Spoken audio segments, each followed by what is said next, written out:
All right, Shalom. Shalom. I want to start off by giving all praises to Yahweh, Ba'ashem, Yahweh Shai, Ba'ashem, HaKadosh. Double honors to the apostles and elders at Great Millstone.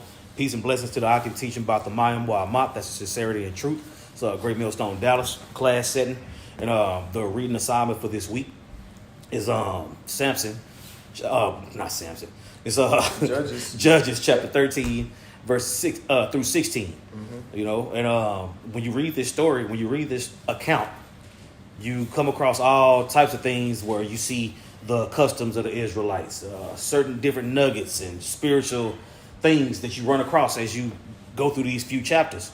You know, so what we're going to do is we're going to read through it. We're going to read pretty fast, but when it comes time to break down points, you know what I'm saying? If you're impatient, tell your ass.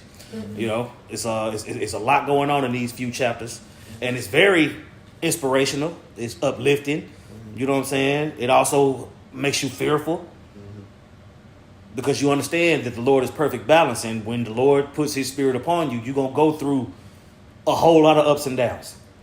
You know what I'm saying? But through those ups and downs, you learn. You know, just like the elders and apostles, they go into their elders. Elder High Priest Jaquab used to mention that we had to understand wickedness to appreciate righteousness. You see? Yeah. And when you get into this story right here, if the Lord wants to do something, it's going to get done. Thy kingdom come, thy will be done. Yep. Those words are so true. Mm-hmm. You know what I'm saying? So we just going to get into it. Yeah, we're going to get into it. Lord willing to be edifying. And, hey, if it condemns you, it condemns you. If it builds you up, it builds you up. You know what I'm saying? It's our job to present truth. Mm-hmm. Let's go. All right. Yep, I got it here. Judges 13:1, it says, again, the Israelites did evil. Hold on, make sure I'm in the KJV real quick. I think you have too. Yeah, my bad. Hold on. Yeah, we can have both of them up. Yeah, both of them gonna take part in this lesson. Okay, this is Judges 13 verse 1 in the KJV. It says, and the children of Israel did evil again in the sight of Yahweh, Ba'ashem Yahweh Shai, and the Lord delivered them into the hand of the Philistines 40 years. Now keep in mind, this is a constant theme in the Bible. Israel going off, asking the Lord to forgive them, Him forgiving them. You know what I'm saying? It almost make you think of that song, Rick Ross and Jasmine Sullivan. The chorus, she's saying, you messed around and I forgave you. Why do they still want me to hate you? Yeah. But if I'm choosing to forget it, why can't they just mind their business? Cause I'm stuck like glue. That's how the Lord feels about Israel. Yeah. Mm-hmm. You know what I'm saying? We was talking about that word matrix a minute ago. Mm-hmm. We'll get it. Yeah. You know what I'm saying? But that's what it put me in the mind frame of. Mm-hmm. You know what I'm saying? Yeah. Look, I heard this one time. I can't remember who said it, but it was an old school saying. I was very young when I heard it. And it was regarding an old couple that was going through a rough patch. You know what I'm saying? And the lady said, you know what? Sometimes people will have an understanding that nobody else understands. Yeah. That applies to Yahweh Ba'ashem Yahweh Shai in Israel. Yeah. People don't understand our relationship with Yahweh Ba'ashem Yahweh Shai. Yeah. You know what I'm saying? I just wanted to bring that out. Let's go. Yeah. If I may get a precept to you up real quick. Oh, yeah. This is Leviticus chapter 26 and verse 12. This is when basically the law of the tabernacle, basically being raised up. And it says, and I will walk among you, and I will be your power, and ye shall be my people. You see? Mm-hmm. Because that was the promise that the Lord made with us, in the wilderness, is that, if you enter into this covenant with me, I'm going to put my name. Well, His name was already on Israel, but even more so. It was conditions. Yeah. Mm-hmm. It was even more so like when we was in the wilderness. So we had just entered into the land during this time. When you look at it chronologically, we had just came from that 40 years in the wilderness after Joshua passed, right? Then we basically in that time, right what we're reading here in Judges. So I just want to throw that out there. Yep. Even too, if I may just add on to your point, even at that time, as we're going into it, we were the heathen was supposed to be completely, pretty much destroyed out the land, but we didn't do that. You know what I'm saying? And with us not doing that, we were mixing and mingling with the heathen, learning their customs and their ways. And were you finished with your precept? Yeah. I'm gonna read this real quick. Judges 10 verse 6 and 7. It says, "And the children of Israel did evil again in the sight of Yahweh, and served Baalim, and Ashtaroth, and the gods of Syria, and the gods of Zidon, and the gods of Moab, and the gods of the children of Ammon, and the gods of the Philistines, and forsook Yahweh, and served not him. And the anger of Yahweh was hot against Israel, and he sold them into the hands of the Philistines, into the hands of the children of Ammon." So at this time, when Samson was coming on the scene, we were already in captivity underneath the Philistines for 40 years at this point. Yep. And it all stemmed because we were serving after their God. So this is the Lord raising up a judge to deliver us, and it's all through the occasion of how Yahweh Bashim Shah wanted the story to go. Bro, he pretty much turned Samson into Goliath on steroids. Yeah. Like real talk. Yeah. Because as fearful as Israel was of Goliath, you know what I'm saying? Samson had them Philistines shook all up. Yeah. You know what I'm saying? Go ahead. Let me continue back in Judges, right? Yeah. All right, this is continuing on, Judges 13 and verse 2. It says, "And there was a certain man of Zorah, of the family of the Danites, whose name was Manoah, and his wife was barren and bare not." Let's see what Manoah means. That's the spirit. I was literally just thinking that in my head too. I got it. And I got the NLT, so when I need the NLT, I got it already on deck. So you can stay at KJV. Okay, Manoah, Strong's H 4495, Manawach. It says rest, like Nawach. Mm-hmm. You know, ma at the beginning of the word means from or of. Yep. So of or from rest. Right. It says a Danite father of the judge Samson, and inhabitant of Zorah. That's what I'm saying. He was going. Yes. His seed was going to comfort Israel because we was under the Philistines. Mm-hmm. You know what I'm saying? That's why Samson was set up. Mm-hmm. You know what I'm saying? And his father Manoah, his name means comfort. Mm-hmm. His seed was going to be that comfort to Israel during that time. Right. Okay, there you go. Shalom. All right, let's go. Yep. It says in verse 2, "And his wife was barren and bare not," meaning she didn't have any children. Just right down. Right. So it says in verse 3, and the angel of Yahweh Shemel Shai appeared unto the woman and said unto her, "Behold now, thou art barren and bearest not, but thou shalt conceive and bear a son." All right, I'm going to read that in the NLT. Mm-hmm. All right. It says, I'm going to start at 2. It says, "In those days, a man named Manoah from the tribe of Dan lived near the town of Zorah. His wife was unable to become pregnant, and they had no children. No children. Keep in mind, they had no children. Samson was going to be the firstborn. Right? It says, "The angel of the Lord appeared to Manoah's wife and said, even though you have been unable to have children, you will become pregnant and give birth to a son." Right? It says, "So be careful. You must not drink wine or any other alcoholic drink, nor eat any forbidden food." You know what I'm saying? He's pretty much giving her a way to cleanse her body to be able to be fit to have this child. Mm-hmm. You know what I'm saying? This is going to comfort the nation of Israel. Right. You know what I'm saying? All right. It says, "You will become pregnant and give birth to a son, and his hair must never be cut, for he will be dedicated to the Most High as a Nazirite from birth. He will begin to rescue Israel from the Philistines." Right? He's that seed that came from Manoah, who's going to be that comfort at that time. Now, let's get the word Nazirite. Mm-hmm. All right. And then I'll pull Matrix. I'll pull the Matrix, because it's all going to come together through the Spirit, Lord willing. Yeah.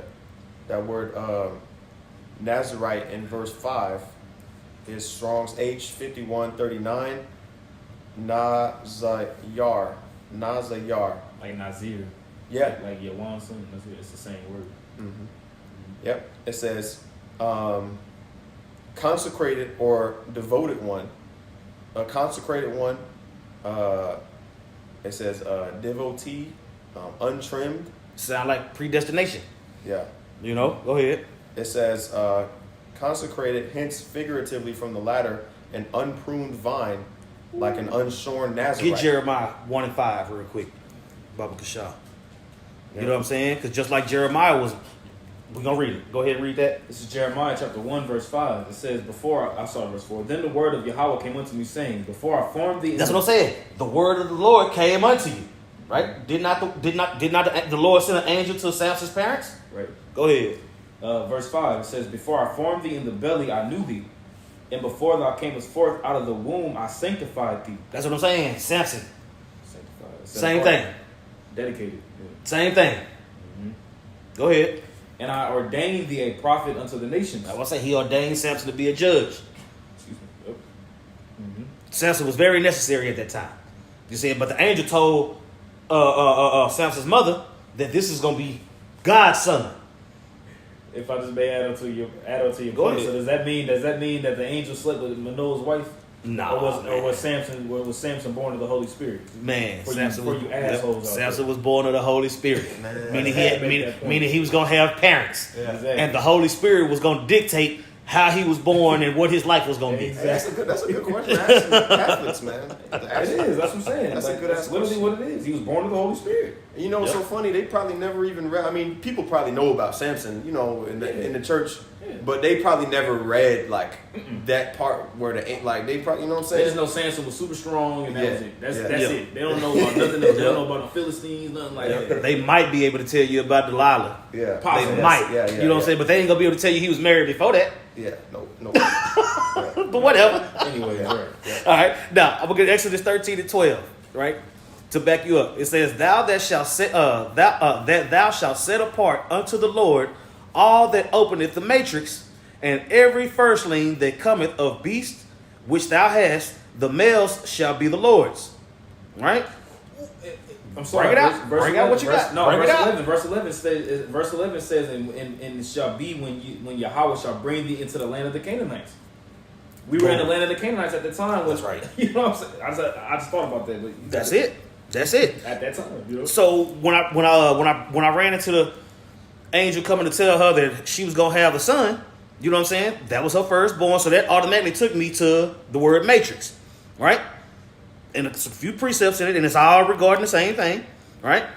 Exodus 13 and 15, it says, "And it came to pass, when Pharaoh would hardly let us go, that the Lord slew all the firstborn in the land of Egypt, both the firstborn of man and the firstborn of beast.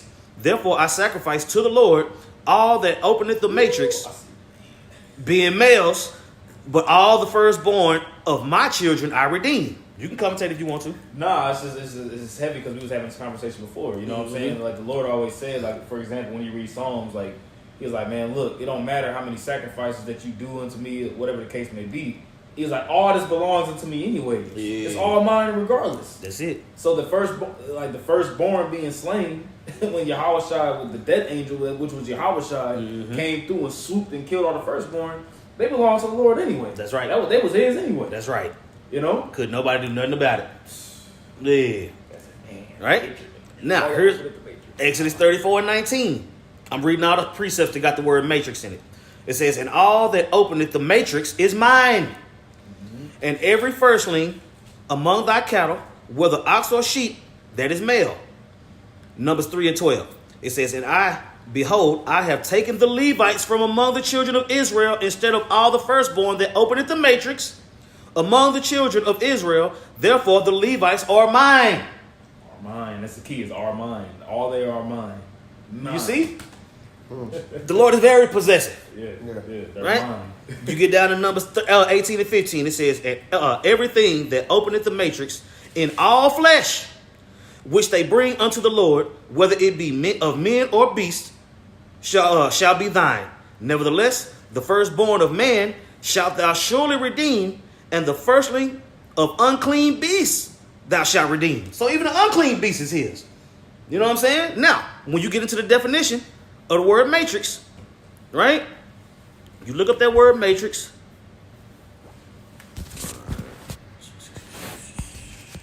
All right, matrix. Raham, right? Biblical usage, womb, right? But then when you get into the etymology of the word, still the same thing, Raham, right? To love deeply, have mercy, be compassionate. Somebody get Romans 9. Have tender affection, have compassion, right? To have compassion, be compassionate of the Most High, to be shown compassion, to be compassionate, right? So the Lord is claiming the first fruits. You know what I'm saying? Does it not say that does it not say that Israel is the apple of the Lord's eye?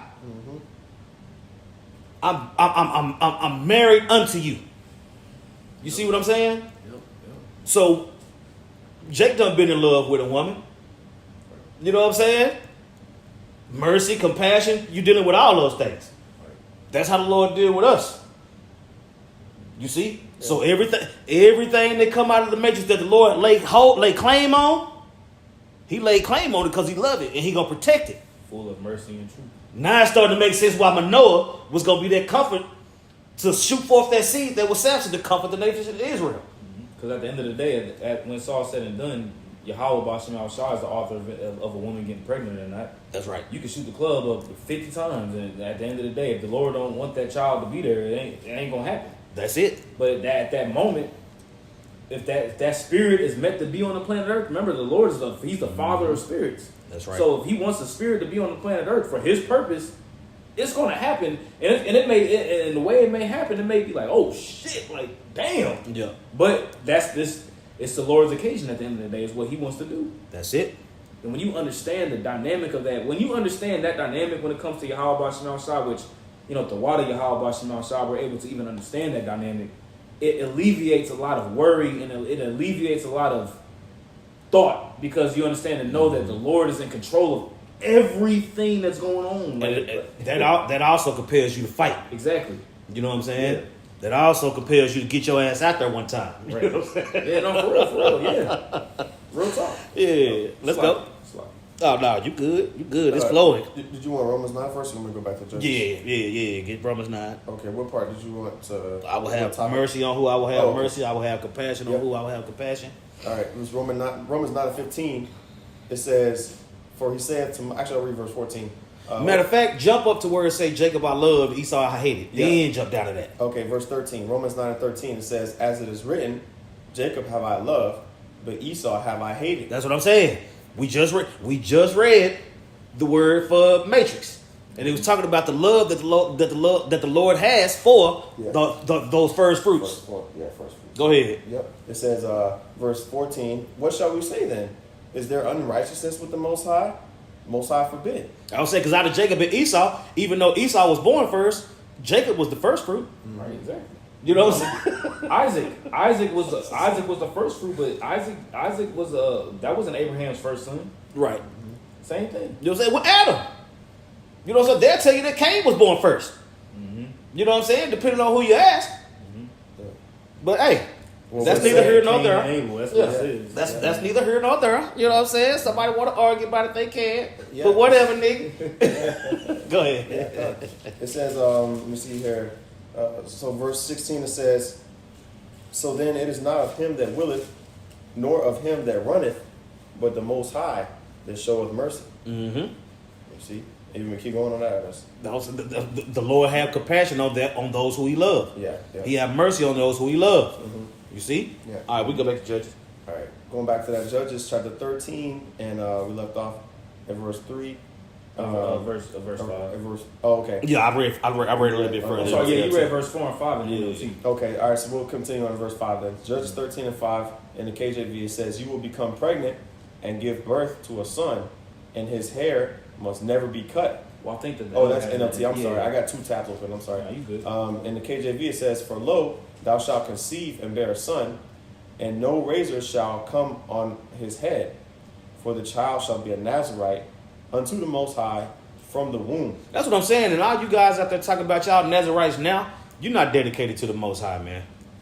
You're not dedicated to the Most High. You're dedicated to your own fucking belly. It's fucking disgusting, and you're gonna be judged. Fuck it. I said it. Let's go. Yeah. Hey, because the Lord, what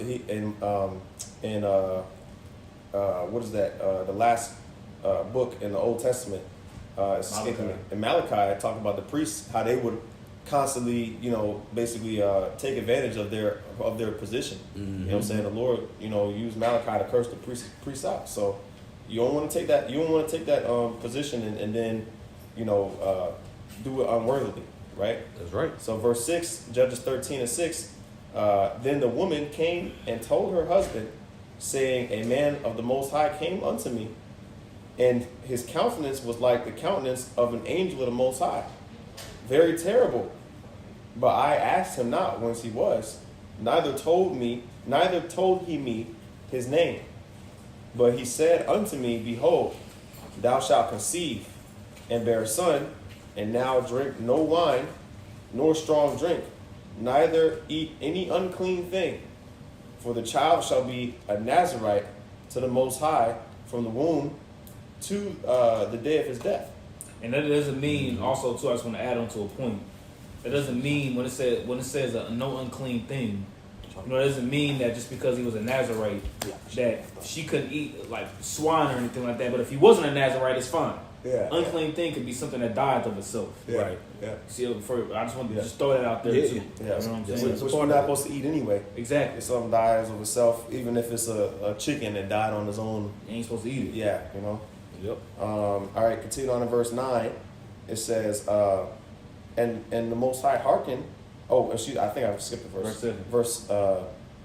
I'm sorry, you're on verse 8. Verse 8. You're on Yeah. verse 8. Yeah. Verse 8 says, then Manoah entreated the Lord Yahweh and said, O my Lord, let the man of the Most High which thou didst send come again unto us, and teach us what we shall do unto the child that shall be born. I thought this kind of interesting whenever we read, like when I was reading it earlier, is the fact that, you know, his wife told him what it was, you know what I'm saying? But he was like, man, he entreated the Lord again and asked the same question that the Lord told her. Mm-hmm. You know, as we're going to read down, the angel was like, man, I already told your wife, like, I already told her. Like, I already, you know what I'm saying? Like, what, you know what I mean? Yeah, well, it's kind of like, you kind of got to take what a woman saying with a grain of salt. Exactly. Yeah. You know what I'm saying? Like, it's not like he didn't believe her, but he was like, okay, well, this is a serious thing. He needed to be Figure sure. out what's going on. Yeah. He wanted to be sure. Yep. Let me make sure and see what's happening. Yeah. Hey, I'm saying it's two. You need two witnesses. Yeah. She needed two witnesses. She has an Mouth angel of and a 2 or 3 husband. witnesses, in the mouth of 2 or 3 witnesses, that all things be established. Yeah. You know what I'm saying? Mm-hmm. I'm gonna say when 2 or 3 are gathered in my name. Yeah. You know what I'm saying? The angel could have been your house shot. Yeah. You know what I'm saying? And that shows you that also too, that the husband has authority over Exactly. the woman, because, for example, Zechariah, the father of John the Baptist. Mm-hmm. You see, he basically had that conversation with that angel, and he basically was asked, everybody was asking him what's his name, what you gonna name him, and he said his name's John, right? But that shows you that the Lord, he'll deal with the husband too. Right. Verse 9 it says, let me read this commentary real quick, Salaki. Mm-hmm. It says this is the Bridgeway commentary in the My Sword app, right? It says a man to fight the Philistines. All right, we talking about Samson, right? We already established that the Lord chose Samson. He built Samson up to be what Samson was, right? It says the Philistines were by far the strongest enemy that Israel had yet met. Their 40 years of rule lasted until the time of Samuel, and they continued to give trouble during the reigns of Saul and David. Samson was the man God chose to begin the job of breaking the Philistines' rule. Before he was born, his mother was told by a messenger from the Most High that she was to dedicate the child to the Most High as a Nazarite for life. This meant that Samson was not to drink wine, touch anything dead, or cut his hair. These restrictions were to be a constant reminder to him and to others that he was totally dedicated to the Most High for service. Now the precept takes you to Numbers 6, right? Numbers 6 and 1. It says, and the Lord spake unto Moses, saying, speak unto the children of Israel, and say unto them, when the man or woman shall separate themselves to the Nazarite vow. All right, hold on, let me see. That ain't what I wanted. It was Joshua, that's where it is. Joshua 5 is where it took me, right? It says, and it came to pass when Joshua was by Jericho, that he lifted up his eyes and looked, and behold, there stood a man over against him with a sword drawn in his hand. And Joshua went unto the man and said unto him, art thou for us or for our adversaries? And he said, nay, but as captain of the host, as captain of the host of the Lord, I am now come. And Joshua fell on his face to the earth and did worship and said unto him. Somebody get that account in Revelation 19. Yep. And did worship him. Right? Mm-hmm. Right? It says, and Joshua fell on his face to the earth and did worship and said unto him, what saith my Lord unto his servant? Right? It says, and the captain of the Lord's host, right? It said, the captain of the Lord is in all caps, the captain of the Lord's host, and said unto Joshua, loose thy shoe from off thy foot, for the place whereon thou standest is holy. And Joshua did so. Right? You got that? Yep. Read that account. Now, in these two accounts, I just read an account of an angel coming to a man in the flesh. We're about to read another account. What you want to take to account is how the angel responds to the man bowing to him that's in the flesh. Mm-hmm. Let's go. Can I get that word captain for you? Please do. That word captain in the Hebrew is shar. It says prince, ruler, prince. Yep.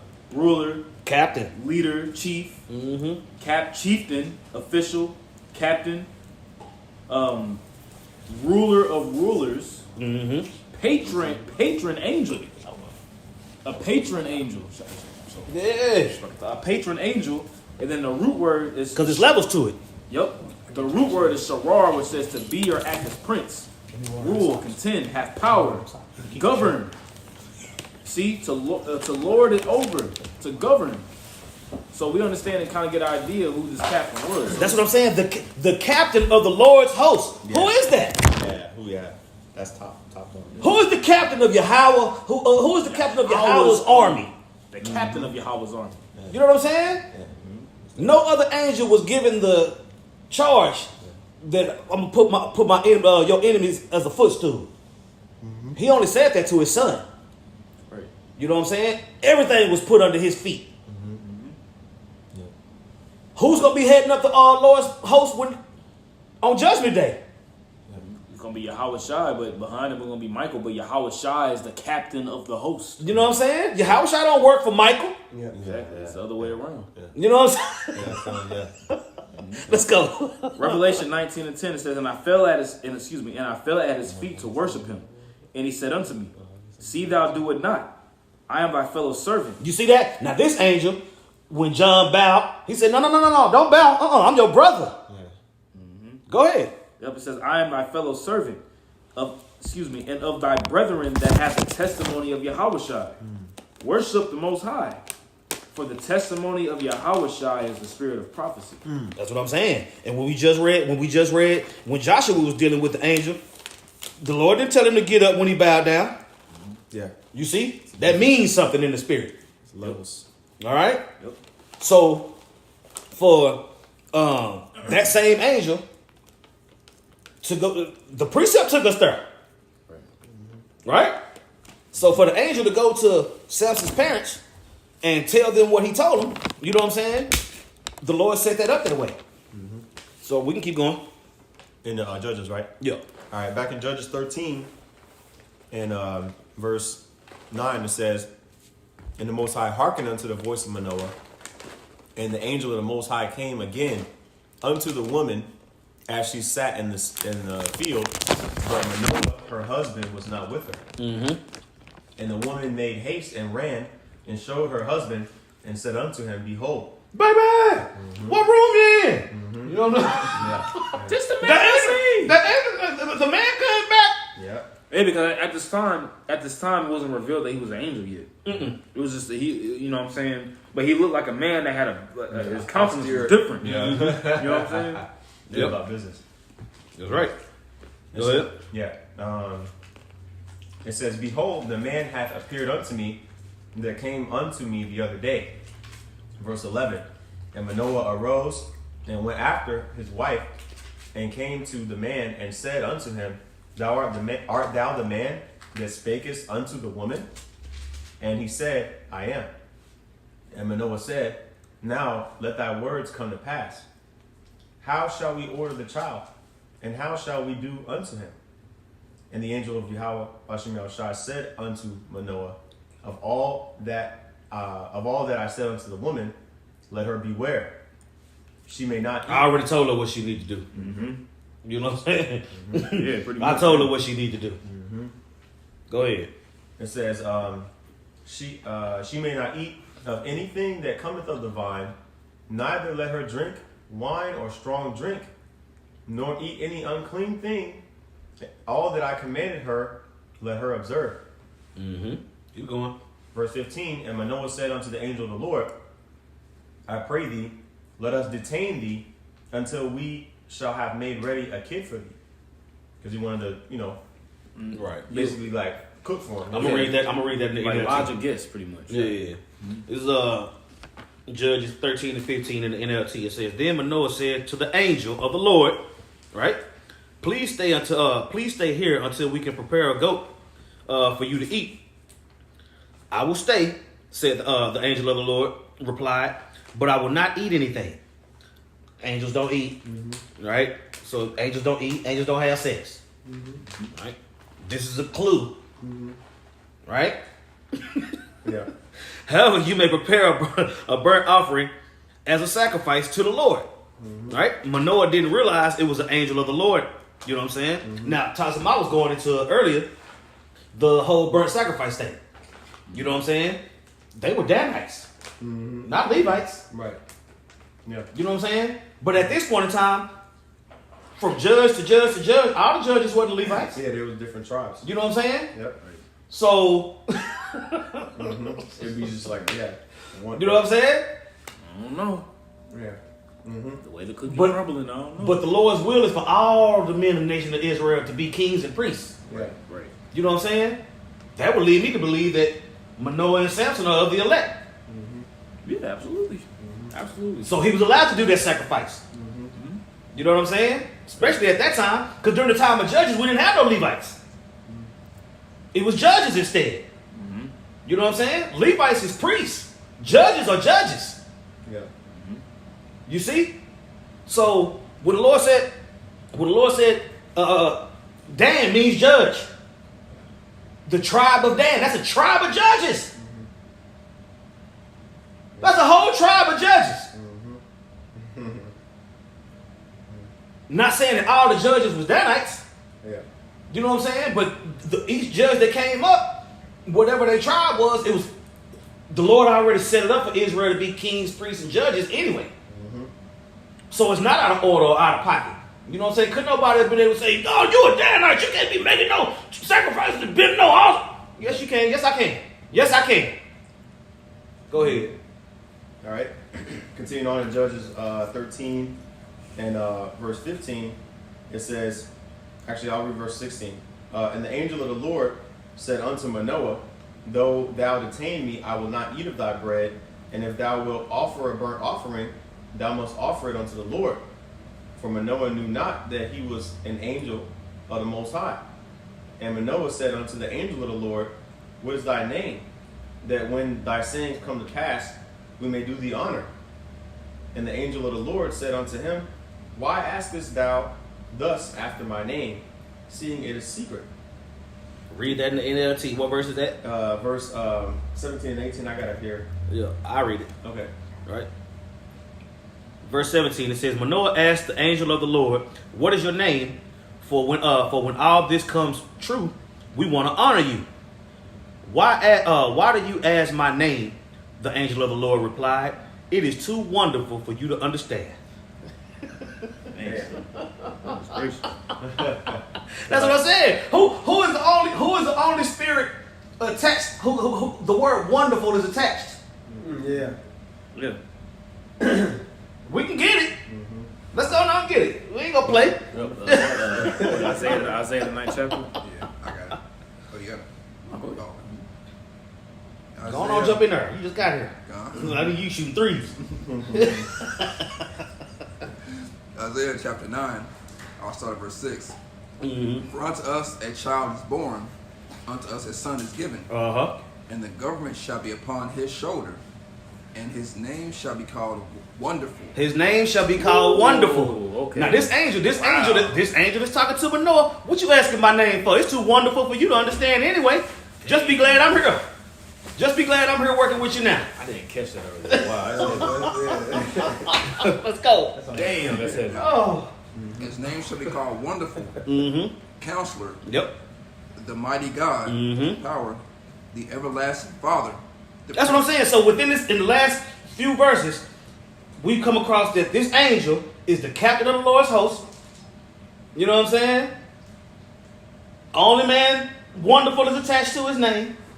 Bring it out. That word wonderful. That word wonderful, and that word secret in Judges is pala'ah, and that same name wonderful in Isaiah 9 talking about Yahweh is the same Hebrew word. Pala'ah. You see that? Oh, man. You see that? Dang. Let's go. Yeah. That was it on that. Okay. Yeah. Okay, going back to this Judges here in the KJV, chapter 13 and verse 19, it says, So Manoah took a kid with a meat offering and offered it upon a rock unto the Lord, and the angel did wondrously. There's that wonderful again. And Manoah and his wife looked on. For it came to pass, when the flame went up toward the heaven from off the altar, that the angel of Yahweh Ba'ashem Yahushai ascended in the flame of the altar. And Manoah and his wife looked on it and fell on their faces upon, to the ground. Man, can you imagine that? Can you imagine that? That was it. This angel just came and told a husband and his wife who was barren that they was gonna have a son that was gonna be dedicated to the Lord, and then he ascended up to heaven in the flame from the altar. Yeah, and it said to add on to that, it said the flame went up toward heaven, so it wasn't just like that wonderful, like it, they probably oh shit. Hey, and you know, the altar was on a rock. Mm-hmm. There you go, man. It kind of reminds me of what was that when Elijah had that sacrifice, you know what I mean, by in front of those prophets of Baal, Mm-hmm. you know what I mean. After pouring buckets and buckets of water on it, wet. you know, and so gracious. you know what I mean. But continue on in this verse 21. It says, "But the angel of the Lord did no more appear unto Manoah and to his wife. Then Manoah knew what he was. Then Manoah knew that he was an angel of the Lord." Mm-hmm. Verse You know what I'm saying? We had those accounts all the time. You know what I'm saying? To where a situation that happened, and you like, you know what, man, that might have been an angel, bro. Yeah. You know what I'm saying? You have those accounts in the scriptures. Go ahead. Verse 22 says, "And Manoah said unto his wife, We shall surely die, because we have seen the Most High. But his wife said unto him, If the Lord were pleased to kill us." And that's the thing. If you see the Most High, you will be out of there. Yeah. Right. You know what I'm saying? Yeah. But they saw an angel of the Lord. Yeah. That's the captain of his host. Yeah. Right? Yeah. Yep. And if I just may add on to your point, just add on to that. I'm just thinking like an angel, which is perfect, that came down from the heavens, and Manoah being a Danite, and them sacrificing. Don't you think the angel would have told him, "Nah, you ain't supposed to do this because you a Levite"? Right. Mm-hmm. You know what I'm saying? Right. But Manoah did the sacrifice. It didn't say that he went to the priest to do it. He did it. Right. Right. That's You know? it. That's it. Go ahead. All right, continuing on. Verse 23, it says, "If the Lord were pleased to kill us, he would not have received a burnt offering and a meat offering at our hands. Neither would he have showed us all these things, nor would as at this time have told us such things as these." I'm going to read that same verse in the NLT. It says, "But his wife said, if the Lord were going to kill us, he wouldn't have accepted our burnt offering and grain offering. He wouldn't have appeared to us and told us this wonderful thing and done these miracles." Right. Right. Come on, man. Yeah. You know what I'm saying? Who is miracles attached to? The men of the Lord. Yep. Starting with Yahweh Shai. Mm-hmm. You know? Read on. Yep. It says, "And the woman bare a son," verse 24, "and the woman bare a son and called his name Samson, and the child grew, and the Lord blessed him." You know, it kind of reminds me of when we was going into that first Samuel with Hannah. Yep. You know what I'm saying? She was barren. She prayed to the Lord. That's it. And the Lord said, "All right, look, I'm going to give you a son, but," you know what I'm saying? Well, actually, no. She said, "Lord, if you give me a son, I'm going to give him to you. I just want a son." You know? So, That's right. You know, firstborn is that, you know, special spirit. It says, verse 25, and the Spirit of the Lord began to move him at times in the camp of Dan between Zorah and Eshtaol. All right, now we can move to the next chapter. You know what I'm saying? We can read through it speedily. You know what I'm saying? But if y'all got nuggets or anything that y'all found in them chapters, bring it out. Because most of the stuff that I found was in chapter 1, but I'm still seeing stuff in the other chapters. You know what I'm saying? But I don't want to be greedy because hey, I know y'all ready too. Yeah. You know what I'm saying? I'm here to learn too. Shit. This is Judges. I'm sorry. Yeah, let's go ahead and start reading. Judges chapter 14, verse 1. Yeah, I still break it down, but if y'all got points, jump in there. Okay. It says that Samson went down to Timnath and saw a woman in Timnath of the daughters of the Philistines. And he came up and told his father and his mother and said, I have seen a woman in Timnath of the daughters of the Philistines. Stop. Ancient custom. Right? Samson didn't go shoot his shot when he seen a bad bitch. Right. He wouldn't have told his parents. And then they set it up. And then everybody went. You know what I'm saying? Yeah, it's manly. If you really think about it, look, I want her to be my wife, and then get your parents to go and talk to their parents because it's a business venture. You know what I'm saying? Broken the deal. Order. Mm-hmm. You know what I'm saying? Now watch how his parents respond though. Mm-hmm. You mind if I read a little bit of the manners and customs on that real fast? Hit it. Yeah, bring it all out. Kind of says bride chosen by parents, and it gives the example here in the book of Genesis, the 24th chapter, verse 4. It says, thou shalt go into my country and to my kindred and take a wife unto my son Isaac. It says the bridegroom does not make choice of his bride. The parents negotiate this important business between themselves, and the young people are expected to acquiesce in the agreement. Yep, that's why they brought up the custom of, we're not supposed to mix and mingle with the Canaanites, which at the time we was amongst the Philistines. So him marrying like a Canaanite was off. His parents gonna tell him that in the next verse. Like, you're not supposed to be marrying her. He's like, look, I like her. Yep. On this one. It says, in this instance, Abraham sent the trusty servant hundreds of miles to select for his son a wife whom he never saw. Hagar chose a wife for Ishmael. Isaac gave command to Jacob on this important subject. Judah selected a wife for Young men who chose wives for themselves without parental mediation usually afflicted their parents in doing so. And it gives you the example of Esau. It says the sons, however, had sometimes the privilege of suggesting their personal preference to their parents. Thus Shechem did, and also Samson. And that's it. Yeah. Going back to Genesis. I'm gonna read this commentary real quick. Okay. All right. It says so. It says this is the Masor, the Bridgeway Masor app again. It says, so dominant were the Philistines in Israel that the Israelites had decided to live with them peacefully rather than try to rise up in armed rebellion. Samson had other ideas. He thought that his marriage to a Philistine woman would give him opportunity to do some harm to the enemy. You know what I'm saying? But that's what the Lord wanted.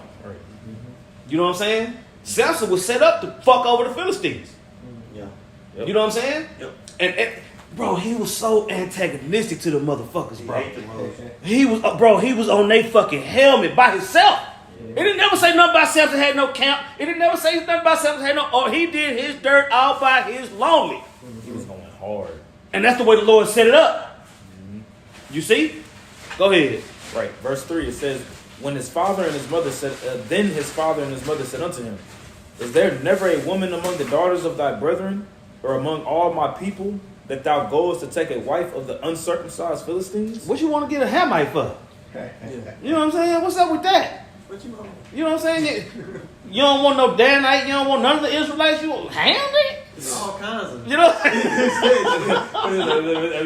want a Hivite? You want a Jebusite? No, he wanted a Hell goddamn. Philistine. No, he wanted Man. a Hamite. Man. He wanted the Philistines so he could kill a Philistine. Go ahead. Oh, shit. This says, no, this is Samson. Yeah, nasty. Mr. Nasty. it says, Hey, Samson means son child. Or like the son. Like the that, son, that man was hot. That's it. Samson was hot. Go ahead. it says, He loved them hoes. Yeah. He loved them hoes. I literally mean hoes because they was all concubines. Yeah. You know what I'm saying? Yeah.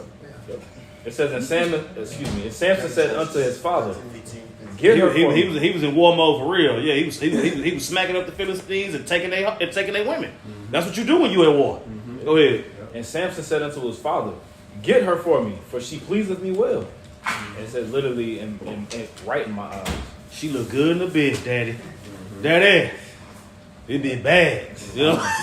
Go ahead. It says, but his father and his mother knew not that it was of Yahweh. You see that? You see that? Man, you want ham? Yeah, I want ham. I'm in the spirit. Go ahead. It says, but his father and his mother knew not that it was of Yahweh, that he sought an occasion against the Philistines. That's what I'm saying. The Lord wanted to get at the Philistines. That's why he raised Samson up. You see? Go ahead. For at that time, the Philistines had dominion over Israel. That's what I'm saying. And we coming in the spirit of Samson. Now,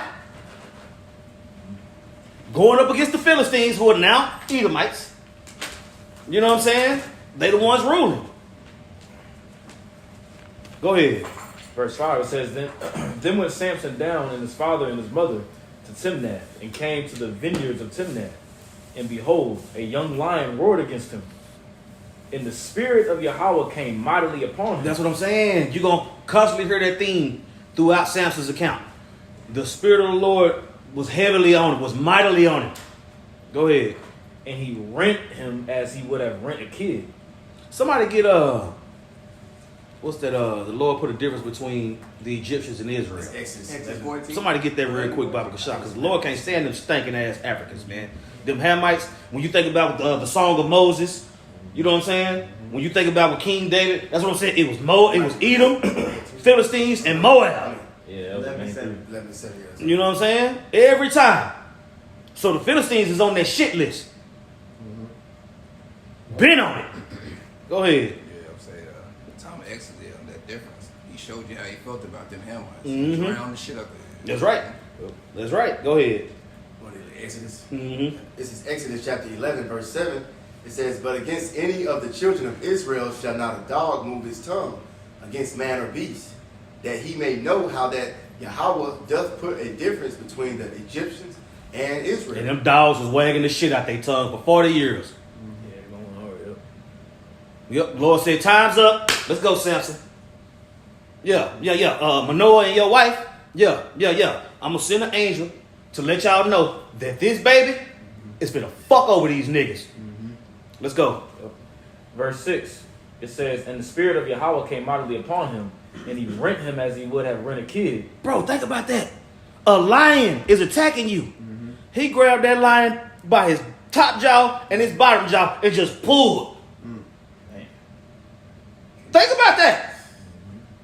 A lion is attacking. Bro, he grabbed that motherfucker like this It ripped him in half. and just pulled that shit apart. Man. I didn't know that line was bigger than the Yeah. one now. Yeah, this ain't that lion in the zoo Right. that barely move. No. This nigga's active and hungry as hell. Yeah.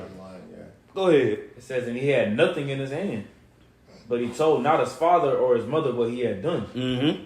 And he went down and talked with Samson, and she pleased Samson well. Verse 8, it says, and after a time he returned to take her, and he turned aside to see the carcass of the lion. Mm-hmm. And behold, there was a swarm of bees and honey in the carcass of the lion. And he took thereof in his hands and went on eating. That's what I'm saying. He a Nazarite. Right, exactly. This ain't supposed to be happening. Yeah. You know what I'm saying? But this shows you that the Lord can intervene. Right. You know what I'm saying? Because this is what led to that riddle that led to the death of a bunch of fucking Philistines. Yeah. You see? Man, Samson ain't supposed he didn't care about being on the Nazarite. Samson was wicked. No, Samson was in the spirit. Fuck off. You get stung by one bee nowadays, you ready to clock off, chill. You know what I mean? Like you like, damn, I got jacked up. He just put his hand in that bitch. No bee suit. You know what I'm saying? You know what I mean? Raw. So he was breaking the law by eating honey. No. He was breaking the law by touching a dead carcass. Ah. Yeah, you can't touch a dead carcass. You know what I'm saying? Even when the angel gave his parents the instructions, you know what I'm saying? Not touching anything dead was a part of that. Ah, yes. Okay. I'm You trying know? to figure out. Yeah. That's so good. Yeah. Eating the unclean thing. Yeah, Go because the ahead. lion, what talks about in Leviticus 11, talks about you can't eat anything with paws. Yeah. You know, it came out of a lion, so it's unclean too. Yep. You know what I'm saying? The bees and the honey is legit. Yeah. You know what I'm saying? Yeah, carcass. But look where it was. Yeah. There you go. Yeah, you're not supposed to eat anything that died to itself. Yeah. Like That's sell it. that to the heathen though. You know Yeah. what I mean? But we can't eat that shit. Yeah. Verse 9 says, and he took thereof in his hands and went on eating and came to his father and his mother, and he gave them, and they did eat. But he told not them that he had taken the honey out of the carcass of the lion. And the reason why he didn't tell them is because they would have wilded out. Right. The Lord said you weren't supposed to eat no unclean thing. They would have had a fucking fit. Mm-hmm. Right? But that's what I'm saying. This happened because of that riddle that he was going to give to the Philistines. Watch. Keep going. So his father went down unto the woman, and Samson made there a feast, for so used the young men to do. And it came to pass when they saw him that they brought 30 companions to be with him. Mm-hmm. And Samson said unto them, I will now put forth a riddle unto That's you. what I'm saying. Him killing that lion that was attacking him, him seeing it later, him getting it, all of that is leading up to something. All right. Go ahead. And that feast was because he's about to marry a homegirl. Boom. Yeah.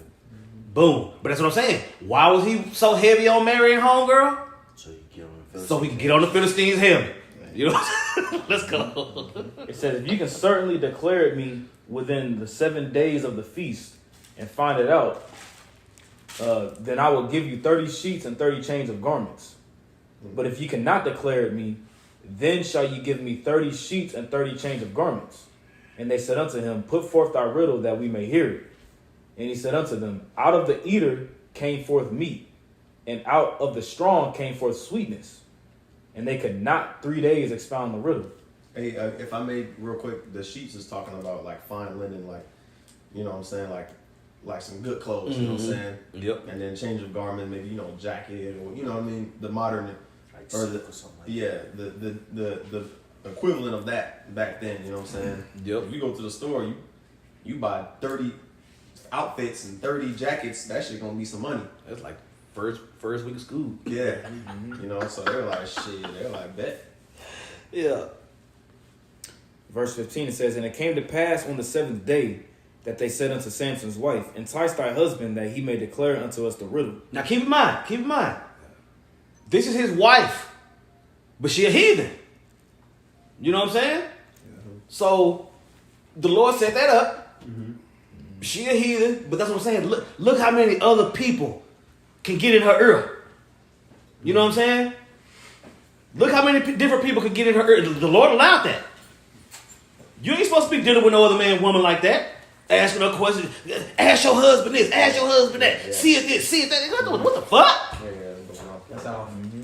Go ahead. It says, entice thy husband that he may declare unto us the riddle, lest we burn thee in thy father's house with fire.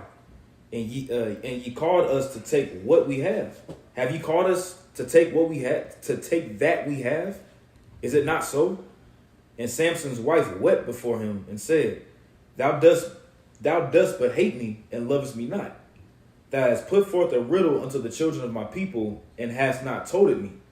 And he said unto her, Behold, I have not told it my father nor my mother, and shall I tell it thee? And she wept before him the 7 days while their feast That's what I'm saying. Shit, I tell my son all the time. Shit, them hoes crying, they motherfucking lying. Mm-hmm. Mm-hmm. Don't you fall for them crocodile tears and that bullshit. Mm-hmm. Hey, I got a precept. Go ahead. It's Proverbs. Now I'm tired of it. Mm-hmm. Mm-hmm. Yep. It's Proverbs chapter 5 and verse 3. It says, For the lips of a strange woman drop as an honeycomb, and her mouth is smoother than oil. Mm-hmm. But her end is bitter as wormwood. Heathen. Sharp as a two-edged sword. These hoes is heathens, man. Whether they Israelites or not. They heathens. You know? Go ahead. Mm-hmm. That was a precept on that. Okay, come on. We can get back to the. All right. Verse 17, it says, and she wept before him the 7 days while their feast lasted. That's what I'm saying. You gonna cry for a whole week? Yeah. You know what I'm saying? You gonna cry for a whole week? You married to the strongest man on the planet. Yeah. You crying all week. This the week y'all got married though. Mm-hmm. Fucking ass bitch, man. And like Kanye said, how you gonna be mad on vacation? You know what I'm saying? Like you give a chick the world, there's always gonna be something that ain't perfect enough. You's a heathen marrying the strongest Israelite on the planet. Right. But your whole goal is to get him jacked up. Yeah. Go ahead. It says, and it came to pass on the 7th day that he told her, because she lay sore upon him. And she got on his nerves. Mm-hmm. She got on the goddamn nerves. Yeah. Go ahead. Yep, it says, because she lay sore upon him. And she told the riddle to the children of her people. Yeah. And the men of the city said unto him on the 7th day before the sun went down, what is sweeter than honey? And what is stronger than a lion? And he said unto them, if ye had not plowed with my heifer, ye had not found out my riddle. Look, somebody Google that term, plow with my heifer. Watch this. Yeah. What does plow with my heifer mean? Can I read this little part in the margin? Mm-hmm. It says a proverbial expression implying a conspiracy with his wife. That's it. Now, that automatically made me think about the serpent stinking ass. Yeah. Right? Because when you look it up in Google, somebody got it? Yeah. I got it, Yeah. It says, what does plow with my heifer mean? Using yet another turn of phrase, Samson points out exactly how they came to the right answer. His retort is meant as an insult both to the 30 men for cheating as well as a crude dismissal of his wife. Mm-hmm. She was nothing but a tool for these men to dig up a secret like livestock pulling a plow. That's what I'm saying. You get at somebody's wife to try to get an advantage on them. That's some whole ass niggas. That's what the serpent did with Eve. Right. Mm-hmm. Yep. You see? You see these common themes as we continue to read these accounts? Yeah. Plow with my heifer.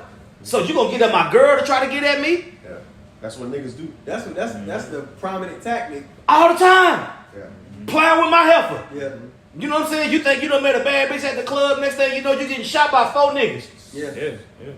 They plowed with your heifer. Mm-hmm. Go ahead. Yeah. I had a precept. Oh yeah, bring it out. Micah chapter 7, hold on, pull it up real quick. Fucking ass bitches, man. Man, Micah chapter 7, I think it was verse 5. Hold on. Keep them out from our bosom, from her that sitteth in our bosom. The woman was the beginning of sin, and through her we all die. And it's another one. Many kings have fallen through the women. Yes, in First Ezra. First Ezra. Yeah. Bro, it ain't nothing to send a beautiful woman after a nigga to get what you want. Hell yeah. It ain't nothing. Bro, that shit happen low level. You know what I'm saying? A nigga will send a bad bitch just so he can take your watch. Yep. Go ahead. Yeah, but that's really like that's not good. Like that's some wicked shit. You know. Watch what happened to them niggas. Yeah. This is a precept real quick. Yeah. Micah 7 and 5. It says, "Trust ye not in a friend, put ye not confidence in a guide. Keep the doors of thy mouth from her that lieth in thy bosom." And that's the thing.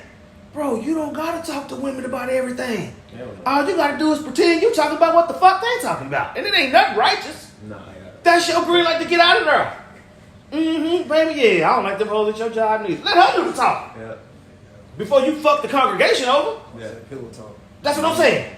Yeah. That's it. Yeah. You know what I'm saying? Samson laying in this bitch lap, just chilling. But the thing was, he didn't give a fuck. Yeah. Yeah. He didn't care. Yeah. He really didn't care. You know what I'm saying? Go ahead. What you got? Yeah, I got that precept. This is First Ezra chapter 4 and verse 26. It says, "Yeah, many there be that have run out of their wits for women, and become servants for their sakes." Bro, women is like water, bro. Rarely lose. Water don't lose at all. But hoes do. But I'm just saying. In the apocryphal word, matter of fact, where you at? I'm in First Ezra chapter 4. Yeah, if you keep reading that chapter, it talk about wine, women, and all these different things that can destroy a man. Or what's the strongest? Which one's the strongest? But if you keep on reading that chapter, it'll tell you the truth trump all that fuck shit. Let's go. next verse right here, last verse. This is 1 Ezra chapter 4 and verse 27. It says, many also have perished, have erred, and sinned for women. That's what I'm saying, man. Bro, as much as Jake chasing that bag, what they chasing that bag for? Them hoes. You know? You ain't gotta say, you ain't finna give all that money to no niggas. That's all Jay-Z and R. Kelly did, the power of the P-U-S-S-Y. You know what I'm saying? Let's go. All right.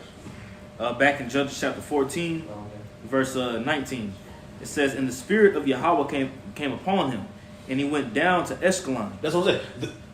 Before he went down to Eshkelon, what happened?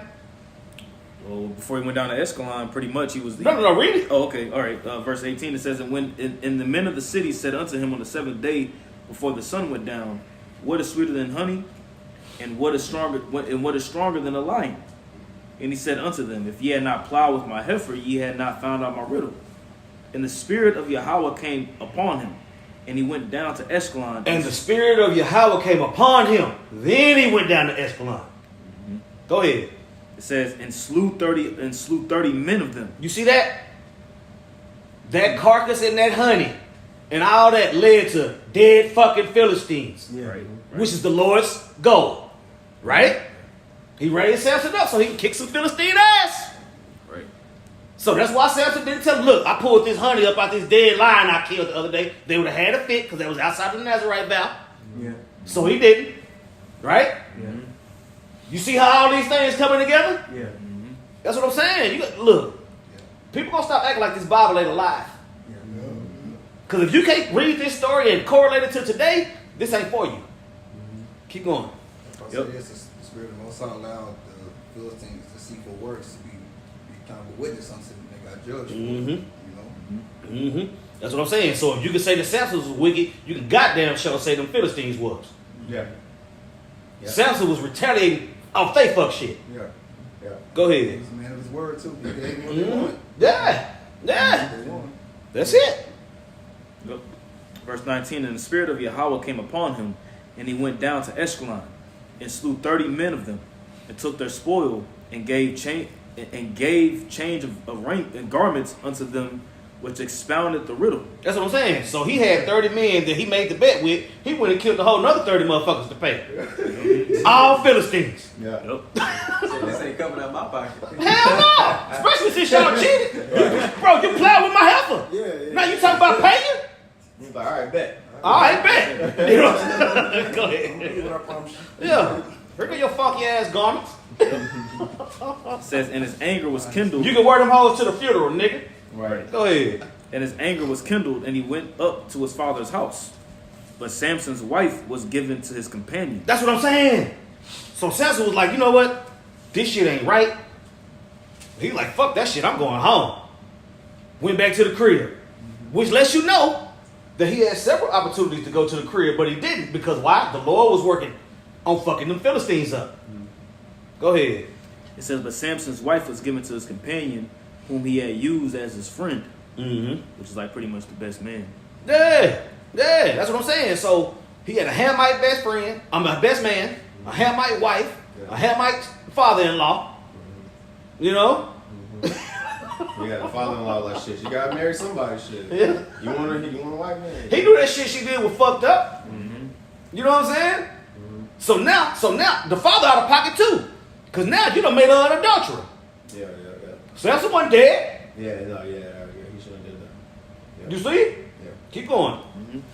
But it came to pass within a while after, in the time of wheat harvest, that Samson visited his wife with a kid. Fuck that shit. I'm finna go back. Yeah. With a gift, some roses or something. You know what I'm saying? Finna go back, rekindle this shit. Yeah. You know what I'm saying? Yeah. Still had some more ass to whoop. With a kid, though. You know what I'm saying? He came with the goat. Yeah, you walk into the house with some food, like some takeout. Yeah. You know what I'm saying? Fuck it, man. My bad, overreact. Yeah, I was tripping. I was hiding, you know what I'm saying? You know what I'm saying? That shit you did was some bullshit, but I done been able to calm down now. Yeah.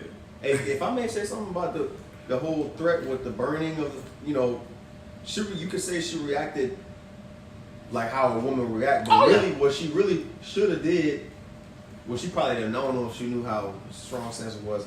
she probably should have just like tried to stay under his protection. You know what I mean? Mm-hmm. Like, you know what I mean? Instead of like begging him to tell him the riddle, she should have really just, you know what I'm saying, try to just stay under his protection. Yeah. You know? Trusting her husband. Yeah. If anything, she should have moved back. Yeah. You know what I'm saying? Yeah. You go where your husband go. Yeah. Kind of. Yeah. Yep, but Shit. it's- But she blew it though. Yeah. He was like, bitch, you know what I'm saying? Mm-hmm. For real? Yeah. Go ahead. Yeah, but it's all through that occasion that the Lord set up. That Mhm. right. You know what I'm saying? Because it's common sense to just walk away from the bit. Yeah. Right. You know? Yeah. Man's going to the Lord. You know? You know what I'm saying? It told you in the beginning that Samson was born to do what he did. Yeah. Fucking hoes along the way, that ain't, hey, it is what it is. Yeah. Go ahead. It says, chapter 15, verse 1. Judges chapter 15, verse 1. But it came to pass within a while after, in the time of wheat harvest, that Samson visited his wife with a kid. Mm-hmm. And he said, I will go into my wife into the chamber. That's what I'm saying. I'm finna make up with her. You know what I'm saying? I'm finna make up with her. I done calmed down, whatever. You know what I'm saying? I got this. Go ahead. It says, but her father would not suffer him to go in. Mm-hmm. And her father said, I verily thought that thou hadst utterly hated her. Therefore I gave her to thy companion. Is not her younger sister fairer than she? That's what I'm saying. Look at this. Look, that lets you know the importance of a woman. You know what I'm saying? Your wife, Samson's wife fucked up. Samson went back home. Her father give her to a whole nother, the best man at the wedding. That's some bullshit. You know what I'm saying? Yeah, that's some bullshit. You give it to the best. You give your wife to the best. Wait. She's not important to him at all. Why niggas? Look. He was willing to pass his dollars around for that bread. Mm-hmm. Yep. You know what I'm saying? Watch what end up happening to his ass. Yeah. You know what I'm saying? Keep going. Hey, you mind if I say something? Yeah. else? That reminds me of when Saul gave what was it? What you doing? Yeah. What you doing? You know what I'm saying? Yeah. What you doing? Absolutely. Yeah. You made your daughter an adulterer. Yep. Yep. Mm-hmm. Go ahead. It says, chapter 15, verse 2. And her father said, I verily thought that thou hadst utterly hated her. Therefore I gave her to thy companion. I thought you hated her, so I gave her to your partner. That's fucked up. Go ahead. That shit was stupid as hell. Yeah. But the heathens. Yeah. Exactly. Keep in mind they did it with the heathen. Yeah. That's some Hamite shit. Go ahead. Is not her younger sister fairer than she? Take her, I pray thee, instead of her. You can have her sister. She fine. She better than her anyway. Right. Now he's still trying to deal. Go ahead. This shit is a mess. Yep. Samson said concerning them, now shall I be more blameless than the Philistines, though I do them a displeasure. Yeah. And Samson went and caught 300 foxes and took firebrands. Samson was pissed off buying that shit. Yeah. You're gonna catch 300 foxes. Yeah, ain't that's easy. 300. You was mad the whole time? Bro. Yeah. How many foxes? 300 foxes. Try catching one. Exactly. He caught 300 of them. Let me take my regular ass out to where the fox is at and see what I come back with. Yeah. Some rabies. Yeah, you mad. If you able to make stay mad for a long period of time, you mad. 300. That shows you that he was fast too, not just strong only. Cause, bro, imagine trying to catch a fox, bro. Samson had spiritual power. Yeah. Samson had spiritual power. You know what I'm saying? Yeah. At times. Right. At times. Yeah. Go ahead. It says, and Samson went and caught 300 foxes and took firebrands, and a firebrand is pretty much like a torch. It says, and turned tail to tail, and put a firebrand in the midst between the two tails. And when he had set the brands on fire, he let them go into the standing corn of the Philistines. Now keep in mind, this is going to lead to what? More dead Philistines. Because that's the whole reason why Samson was raised up. Was to kick Philistine ass. Everything he did led to more dead Philistines. Yeah. He was fucking up their money, everything. He was just fucking their pockets up, everything. With some foxes, though. Yeah. He tied the tails together, put a torch in between their tails, and just had them just run through their shit. That's 150 times. 150. Bro. That's what I'm saying. Not only did he, that let you, he clearly had dominion over the animals like Noah did. Yeah. Bro, to catch that many foxes, bro, you have to have dominion over them. Bring your ass here. Yeah. What the hell he put them? Yeah. Just tie their tails together. Yeah. Bro, they had to cooperate with him. He had dominion over them. That's like when the asshole, how Noah get all them people on the boat? He told them to come the fuck here and get on the boat. That's what you talking about, having dominion over the animals, you asshole. You do. Yeah. So you get the visual though, like Brother Talmud said, like he literally had foxes. It took 2 foxes' tails tied together, and then he lit the fucking torch and then just ran and started getting burnt up. Yeah. You know. They was they was burning up everything. Yeah. That's it. Yep. And that's your whole cornfield. That's a lot of. And that's what I'm saying. They had dominion over Israel, so they had substance. Yeah. You know what I'm saying? He destroyed all that shit. You know what I'm saying? He destroyed all their substance, then he destroyed their leadership. Yeah. Bro, by the time the Lord got done with the Philistines dealing with Samson, them bitches was broke and on the bottom. Yeah. Scrambling. Go ahead. One man. Go ahead. Job chapter 5 verse 23, and this is talking about the end times. For thou shalt be in league with the stones of the field, and the beasts of the field shall be at peace with thee. That's what I'm saying. The beasts of the field should be at peace with thee. Go ahead. It was on there, so pretty much that's what's going to happen in the end times when Most High dealing with the men of the Lord, and he dealt with the men of the Lord in that fashion back in the ancient world as well. Mm-hmm. You know, so the foxes, like I said, the foxes weren't trying to scurry and get away. They were sitting there chilling. He probably petting them, and they was all calm while he was tying the tails together. You know what I'm saying? Who knows? The Lord's so cold, all them foxes could have been the firstborn. Mm-hmm. What you gonna do with that? Let's go. Yep, it says, and when he has, verse 5, chapter 15, verse 5, when he has set the brands on fire, he let them go into the standing corn of the Philistines and burn up both the shocks and also the standing corn with the vineyards and olives. That's what I'm saying. That's a lot, bro. Yeah. Corn, olives, a wine vineyard. Right. Yeah. You know what I'm saying? That's what I'm saying. Yeah. That's what I'm saying, bro. He tore their whole estate up. Go ahead. It says, then the Philistines said, who hath done this? And they answered, Samson, the son-in-law of the Timnite, because he had taken his wife and given her to his companion. That's what I'm saying. He had it coming.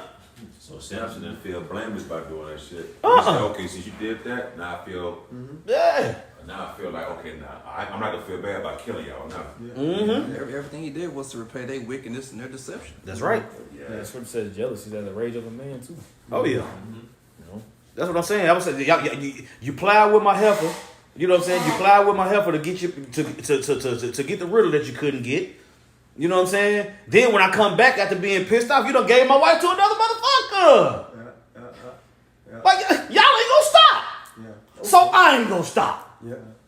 Go ahead. Yep, it says, and the Philistines came up and burnt her and her father with fire. That's what I'm saying. That's what they get. You done fucked over your husband because of your people, and your own people killed your ass. Read it again. It says, bro, I was getting pissed off reading this. Like you think about it, I'm like, man, look, man. Yeah, but eventually when the spirit prevailed, I was able to understand. This is what the Lord wanted. And all those, bro, this is not talking just about just Samson. It's talking about them women. It's talking about them heathen. It's talking about it's talking about a lot of stuff. But the Lord was controlling each and every single individual. You know what I'm saying? Now that's power. Dance, puppet, dance. Go ahead. That used to be our shit back in the day. Judges 15 verse 6, then the Philistines said, who hath done this? And they answered, Samson, the son-in-law of the Timnite, because he had taken his wife and given her to his companion. Mm-hmm. And the Philistines came up and burnt her and her father with fire. And through. Go ahead. Through stew. Yep. And Samson said unto them, though ye have done this, yet will I be avenged of you, and after that I will cease. You know what's so crazy, bro? The shit that she feared came upon her, even though she... Remember, they was like, we're going to burn you and your dad in your father's house. Like, you know, that's the reason why she was crying to him. Mm-hmm. And the same thing ended up happening to her. Anyway. Yeah. Man.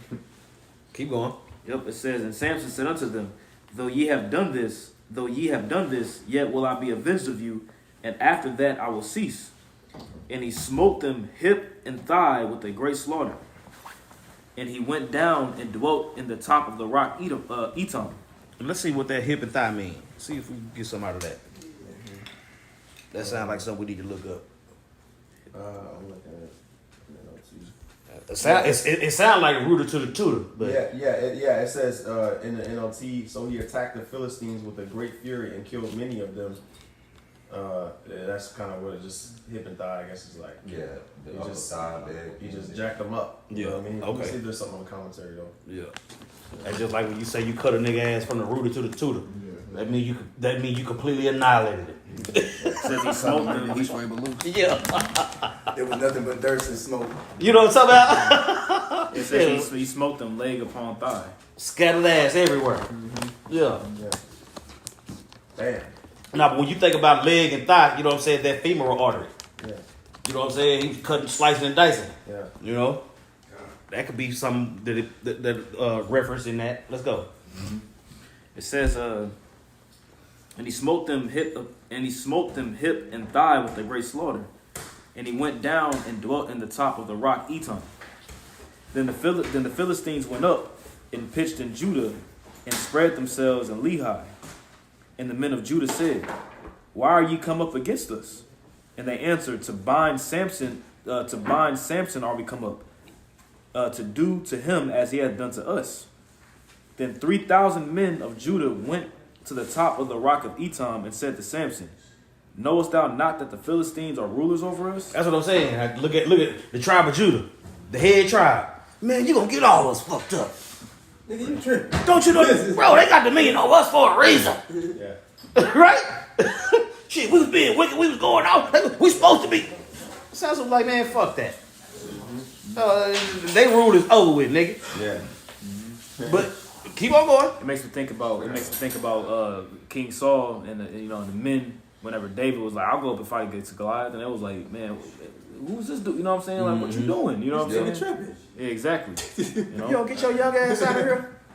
I know we were kind of one, but I want to go over like the what does it mean for what does hip and thigh mean? Yeah. I typed it in, Googled it, and it says in Merriam-Webster, adverb in a fierce and ruthless manner.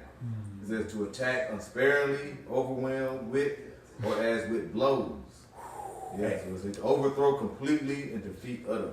Philistine whooper. Man. So he had the anger of the Lord in him. Yeah. Because the Lord hate the Philistines, bro. Instead of him in the face, you hit him here.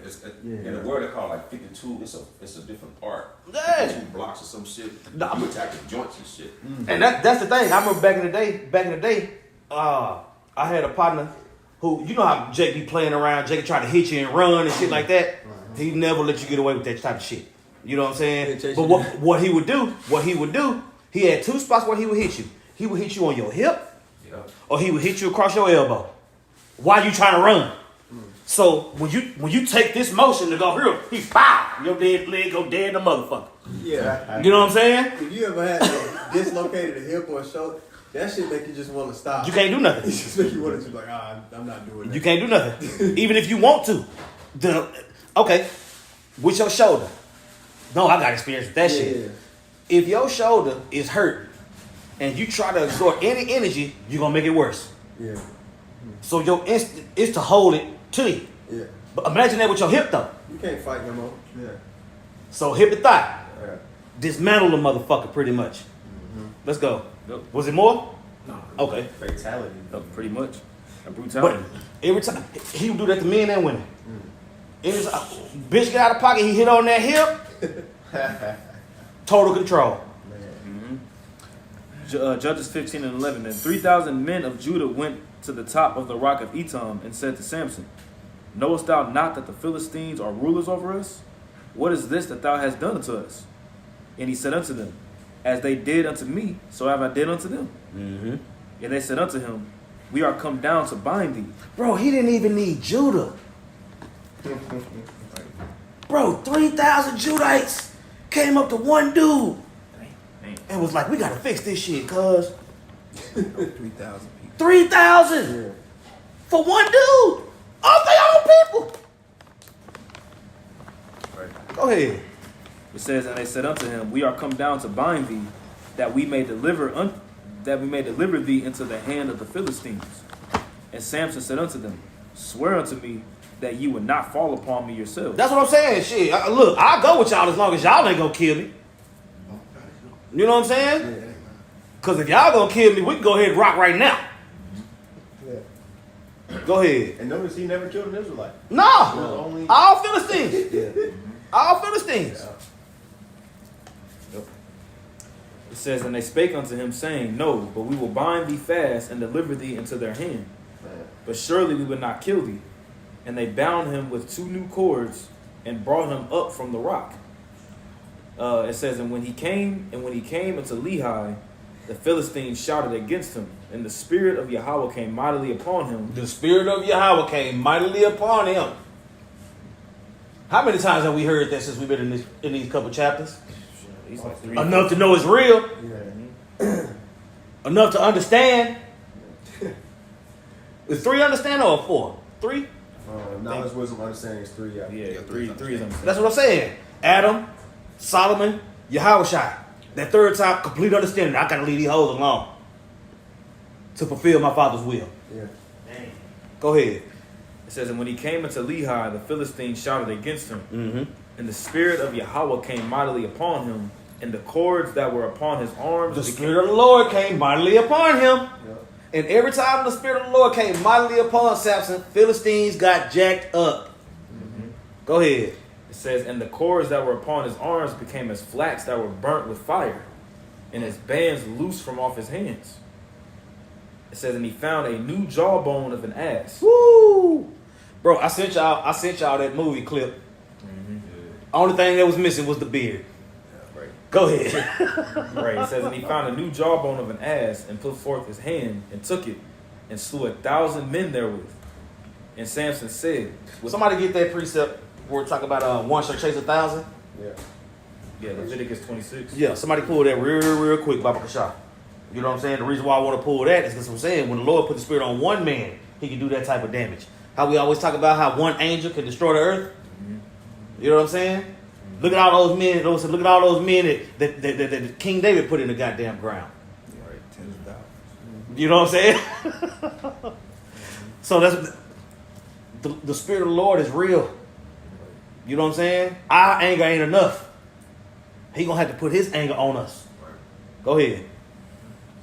This is Joshua 23:9. It says, for the Lord, Yahweh Bashem Shai, hath driven out from before you great nations and strong. But as for you, no man hath been able to stand before you unto this day. One man of you shall chase 1,000. Boom. That's what I wanted. You can stop right there.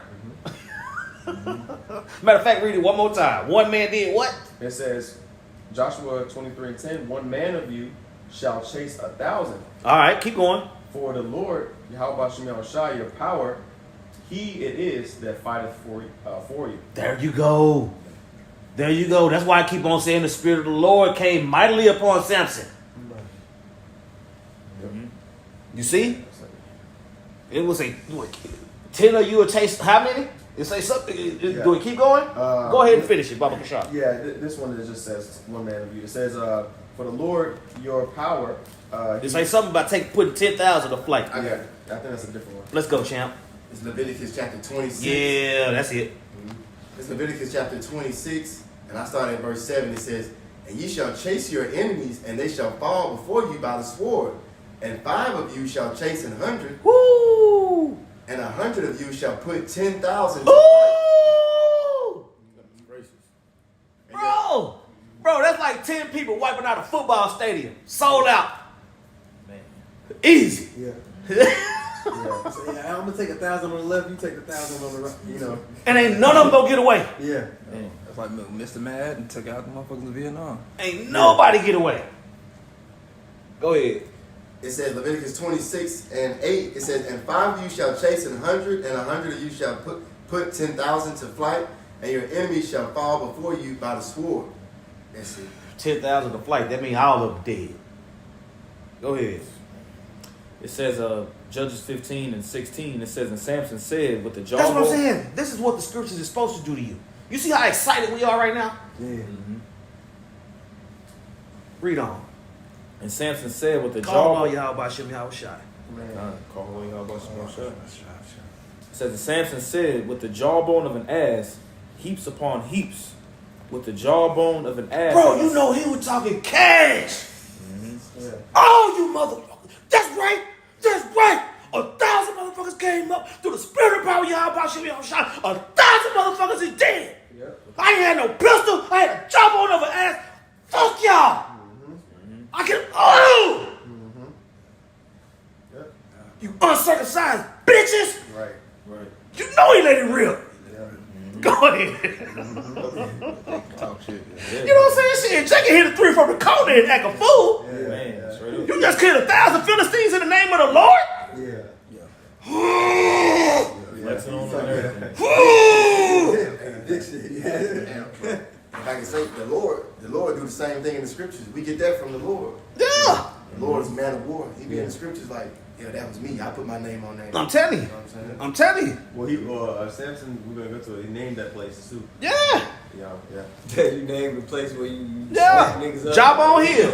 No, Go ahead. It says, with the jawbone of an ass have I slain 1,000 men. And it came to pass, when he made an end of speaking, that he cast away the jawbone out of his hand, and called the place Ramoth Lehi. Yeah. What verse you in? Verse 17. Okay. You was gonna get that word there? Yeah, that's what I was like. Yeah, you look it up in the NLT, it tell you job on hill. Oh, okay. Yeah. White Meat Street. Source at job. Yeah, I'm telling you, beat back Boulevard. Yep, that's exactly what it says.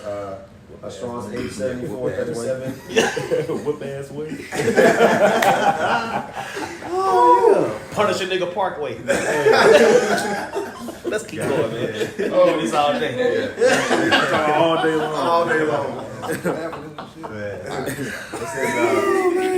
It says Ramoth Lachia. It says height of a jawbone, or height of a hill, of a jawbone. So a jawbone hill, like you said. And it says a place by the rock Elam in northern Judah, near the border of the Philistines, named by Samson after his slaughter of 1,000 Philistines with the jawbone of an axe. So yeah, that's heavy. Man. I was saying, and the thing that you can't miss in that, Yahweh, by Hashem Yahweh Shai, wanted 1,000 dead Philistines. And he used Samson to do it. Yeah. Right. You know what I'm saying? You never want to lose sight that the Lord is in total control. You know? Go ahead. Verse 18, it says, and he was sore thirst, and called on Yahweh, and said, Thou hast given this great deliverance into the hand of thy servant. And now shall I die for thirst, and fall into the hand of the uncircumcised? You know what I'm saying? Shit, after all that killing, he was thirsty.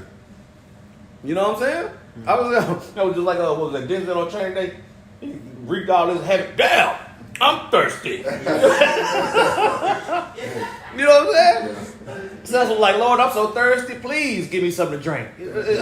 I did everything you asked me to do. Please don't kill me with this thirst. You know what I'm saying? Yeah. And the Lord answered his prayer once again. Yeah. You know what I'm saying? He was still humble after all that.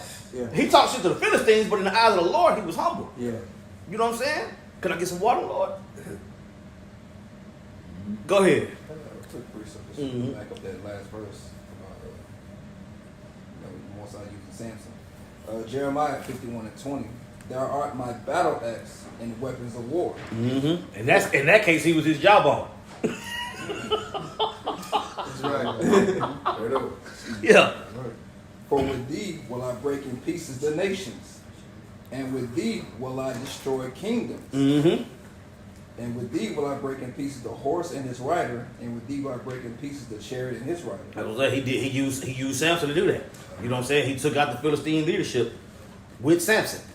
You know? Mm-hmm. Go ahead. I got a precept. Psalm chapter 3, verse 6 and 7, it says, I will not be afraid of 10,000s of people that have set themselves against me round about. That's what I'm saying. I think that was a Bruce Lee movie or some shit. I could be wrong. But he was locked up in a room full of motherfuckers, and they was like, He was like, y'all, no, I ain't locked in the room with y'all. Y'all locked in this bitch with Y'all me. locked in this bitch with me. Yeah, that's what it was. Yeah, y'all locked in here with me. Y'all the ones that's fucked. Go ahead. Right, verse 7. It says, Arise, O Yahweh, save me, O my power, for thou hast smitten all mine enemies upon the cheekbone.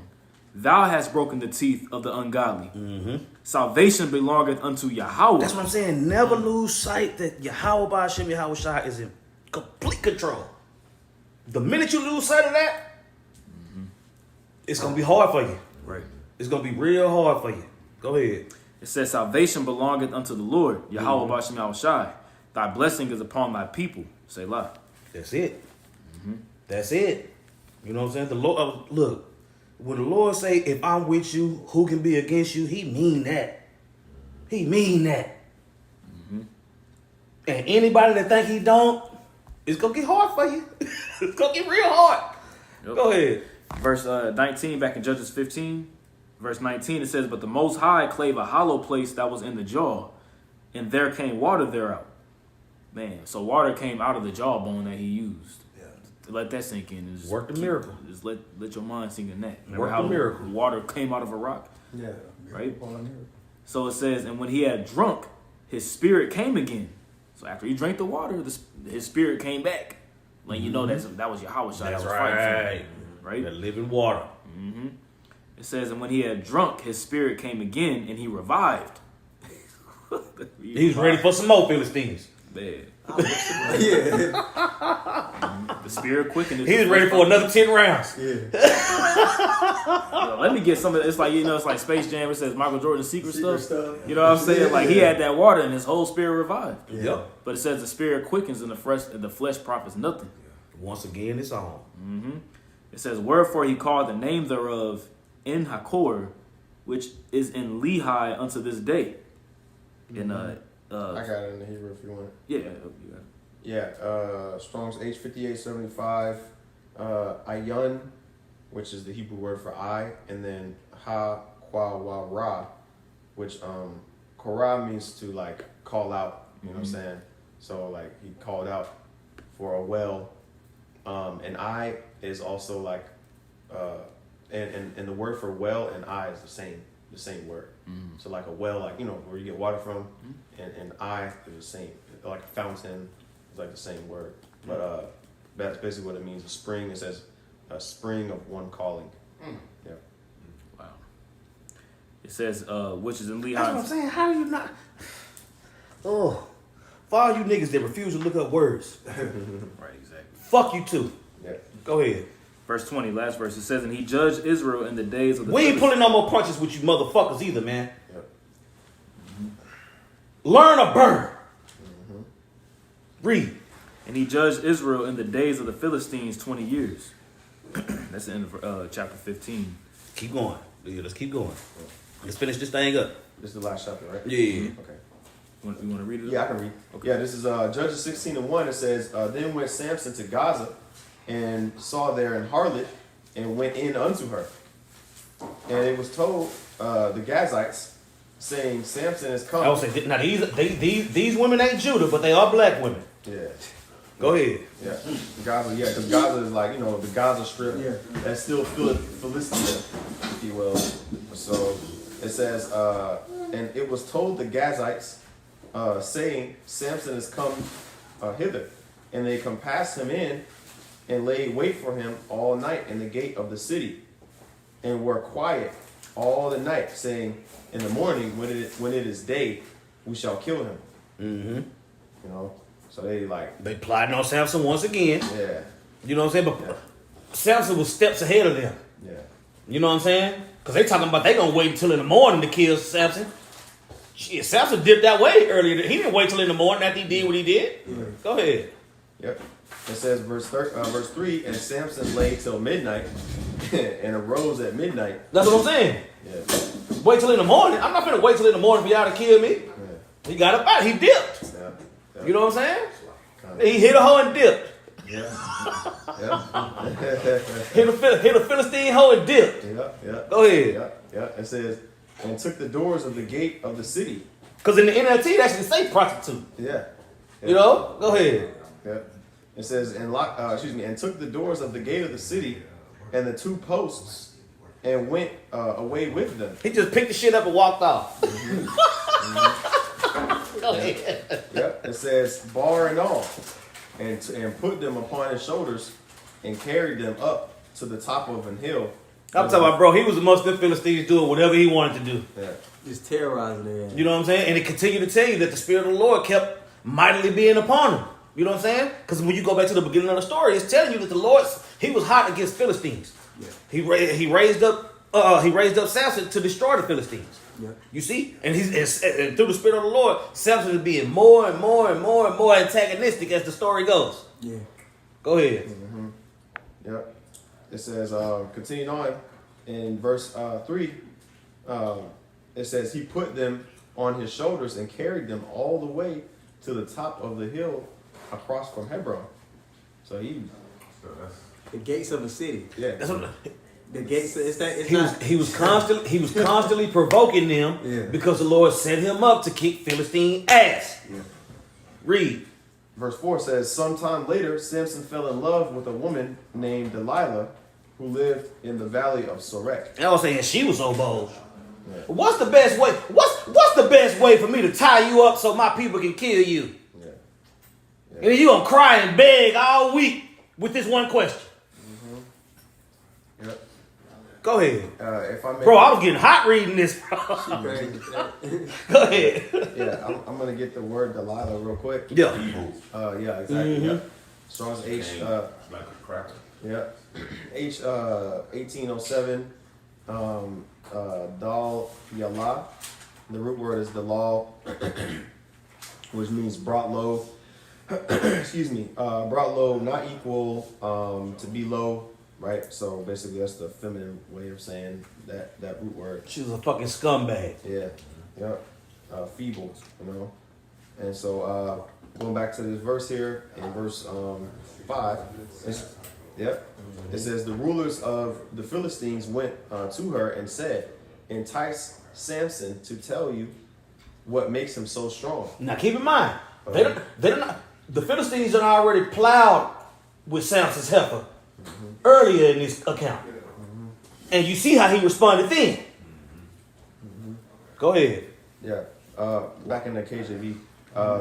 Judges 16:5, it says, and the lords of the Philistines came up unto her and said unto her, entice him and see wherein his great strength lieth, and by what means we may prevail against him, that we may bind him to afflict him, and we will give thee every one of us 1,100 pieces of silver.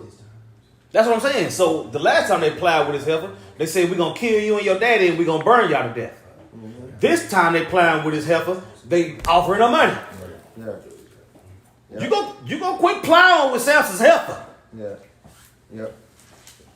Yep. He put that shit to a stop. Mm-hmm.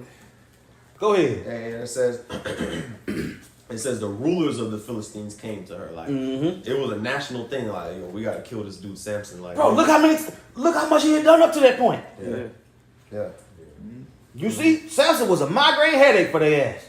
Mm-hmm. Go ahead. He destroyed their economy. He made their nuts itch. Mm-hmm. Yeah. Burned up their crops. Killed 1,000 of them with a jawbone. Killed 30 men, and you know what I'm saying. I'm telling you, he was whooping ass and taking names. He was kicking ass and taking names. That's all he was doing. And counting. Yep, and still going. And counting. Yeah, that toll. Go ahead. Toll just ticking. They said they want to afflict them. They want to torture them. Just kill them. They want to suffer. Another example of no free will. Mm-hmm. End it. Yeah. Right. Yep. And I looked up the 1,100. Excuse me. 1,100 shekels of silver. It says that it's equivalent to about 28 pounds. And when you look it up, the value of that is around $7,500. So basically, they were like, each of us, we're gonna give you $7,500. However many dudes approached her, maybe 4 or 5, however many. So she was like, shit, bet. Yeah, because she was a prostitute. Yeah, exactly. She was for hire. So you know what I mean. So, For the streets. Yeah, no, for real. She for the streets. Yeah, so she was like, okay. So it says, verse 5, verse 6. And Delilah said to Samson, tell me, I pray thee, wherein thy great strength lieth, and wherewith thou mightest be bound to afflict thee. That's what I'm saying. Yeah. What's the best way for me to tie you up so I can have somebody come in here and kill you? Yeah. This your pillow talk, bitch? Man, terrible. Right. This bitch pillow talk. What's the best way for us to fuck you up? That Gucci had to be crazy. Man, But just to get away with shit like that. Yeah. And she kept asking. Go ahead. Hey, you mind if I get a precept? Oh yeah, knock it And out. remember, she's feeble, so she come looking lowly eyed. You know what I'm saying? Yeah. To entice them. Yeah, through her we all die. Flattery. Yep. This is Proverbs chapter 7. Shit, at this point, if you get killed behind a bitch, that's your life. Man. Go ahead. Real talk. Man, I don't give a fuck about you. Actually, you know what? Let me do a different precept. This is Proverbs chapter 22 and 14. It says, the mouth of a strange woman is a deep pit. Woo. And he that is abhorred of the Lord shall fall therein. That's what I'm saying, man. You can't tell me the Lord wasn't looking out for us through these scriptures with all this advice, all these instructions. Right? Right. Well, in Corinthians it said in Corinthians it talks about how pretty much let these examples that happened in the past be unto you for, like, you know what I'm saying? Like, you know, of course the things that are written aforetime were written for our learning, but these things were examples for us to read so that you can see, you know, even the wicked side of our people, things not to do. Yep. And then you got the examples on the right hand side of things that you are supposed to do of what your forefathers did. Right. So the Lord didn't leave nothing unturned for us of how we need to move through particular scenarios and situations. There's no situation that we're going to be confronted with, but we don't have examples on how to navigate it. Exactly. Going back to that, Judges 16 and verse 7. Romans 15 and 4. Somebody pull that real quick. Go ahead. Judges 16 and 7, it says, and Samson said unto her, if they bind me with 7 green withs that were never dried, then shall I be weak and be as another man. You know what I'm saying? He just jiving with her now. You know what I'm saying? You know what, bitch? You get 75 toothpicks, you know what I'm saying, to wrap the shit up in a rubber band shit. I'll just be like any other nigga. Yeah. Yeah. Yep, and when you I'm sorry, my bad. No, you got it. Well, the green wreaths, what he's talking about, that's what you use to make bow and arrow strings. So those are very, very strong strings. Yeah. So he's pretty much using that as an analogy. Like Right. yeah, you got to buy. If you buy me with 7 of these, then I'll be like normal. But it's like even if you buy the one with, that's, you know what I'm saying. That's a strong string. Bow and arrow, you can stretch it and it ain't gonna break. So he's like, you got to buy me with 7 of that, and I might be like a normal man. Yeah. So he's pretty much talking shit, like, you know what I mean? Yeah. No, he was toying with her, man. Yeah. She actually tried the shit though. Yeah, exactly. Yeah. Okay, well let me go get some. Yeah. Wrap them all up and shit. Samson, they coming. What kind of full play is this? A Putu, I need you to go get 7 bow and arrows. And I have my voice. Hurry, Putu, hurry. I need you to go get. I have him right where I want him. Fucking ass bitch. Give me the blood diamond. You want that Romans 15? Yeah. Read that prayer. Bubble shot. This is Romans chapter 15, verse 4. It says, for whatsoever things were written aforetime were written for our learning. Mm-hmm. To back up the brother Tazama. You know what I'm saying? You go back into these accounts, you realize that you can't just be talking like that. You know what I'm saying? You realize that you need, everything ain't for everybody. Go ahead. It says, for whatsoever things were written aforetime were written for our learning, that we through patience and comfort of the scriptures might have hope. That's what I'm saying. Without the scriptures, we just out here. Man, congratulations did. You know, without these accounts, we'll already be dead. Probably would have died 2/3. Let's go. So the things that are written aforetime for the 2/3, Martin Luther King, Malcolm X, you know what I'm saying? The nigga that died, that got choked out by the cop. George Floyd. Yeah, that guy. That's the things that's the thing that's written aforetime for 2/3 learners. You know what I'm saying? But we got the scriptures. Yeah, agree with our adversary quickly. That was written for us. Exactly. Yeah. You know what I'm saying? Turning the other cheek, having an understanding of what those things mean. Those things were written for us. We was talking about that at camp last night. Right. You know what I'm saying? You got all these precepts to do. These dudes swear they men of the Lord. Yeah. But they missing out on all these precepts. That's why, because it ain't for them. the precepts that the Lord allowed them to understand was for their destruction, not for their benefit. Bible for the elect. You know? That's what made a snare. Esau created confusion by giving the Bible to billions of people. No, it ain't a billion prophets. Right. Right. So it shouldn't be a billion Bibles. Let's go. Continuing on, it says, yep. Wow. Judges 16 and in verse 9, it says, now there were men lying in wait, abiding with her in the chamber, and she said unto him, the Philistines be upon thee, Samson. And he brake the withs as the thread of tow is broken when it toucheth the fire. It was easy. Yeah. So it was yarn, like yarn, like some real yarn. It was pretty much like yarn. Yeah, it was easy. It just broke out. You know what I'm saying? Yarn and fire. Yeah, burnt yarn. That's how easy it was. Burnt yarn. Burnt yarn. Yeah. Yep. It says, so his strength was not known. Basically, so like, They still didn't know. yeah, exactly. The source of it. Verse 10, it says, and Delilah said unto Samson, behold, thou hast mocked me and told me lies. Now tell me, I pray thee, wherewith thou mightest be bound. That's what I'm saying. You lied to me about how the best way to kill you is. See? The nerve of this bitch. Yeah. And after she tried it, you see, that should have been that's the hugest red flag you could get. Like, she actually did the shit. It wasn't just like he accidentally fell into, 7 strings of whatever the bow and arrow strings, and it just so happened to come to be. Mm-hmm. She purposely did it. Yeah. Yeah, but he let her. Yeah. He let her do it. Yeah. Because he let her do it because she knew that, well, at that point, I'd rather say he knew that, okay, she ain't going to figure it out. You can tie me up with 7 bow and arrows, I'm going to break through the shit. Yeah. Yeah. Continue on in verse 12, it says, verse 11, it says, and he said unto her, if they bind me fast with new ropes that were never occupied, then shall I be weak and be as another man. So you just trolling her. Just telling her. Fucking with her. You know what I'm saying? Trying to get it. Yeah. Yeah. Oh, verse 12. Delilah. That's what I'm saying. So it don't even say what happened to the Philistines once he broke out the shit. Right. They just walked away. But he been whooping Philistines' ass this whole time. Go ahead. Yep. It says, verse 12, Delilah therefore took new ropes and bound him therewith and said unto him, the Philistines be upon thee, Samson. He just kept smashing his hoe.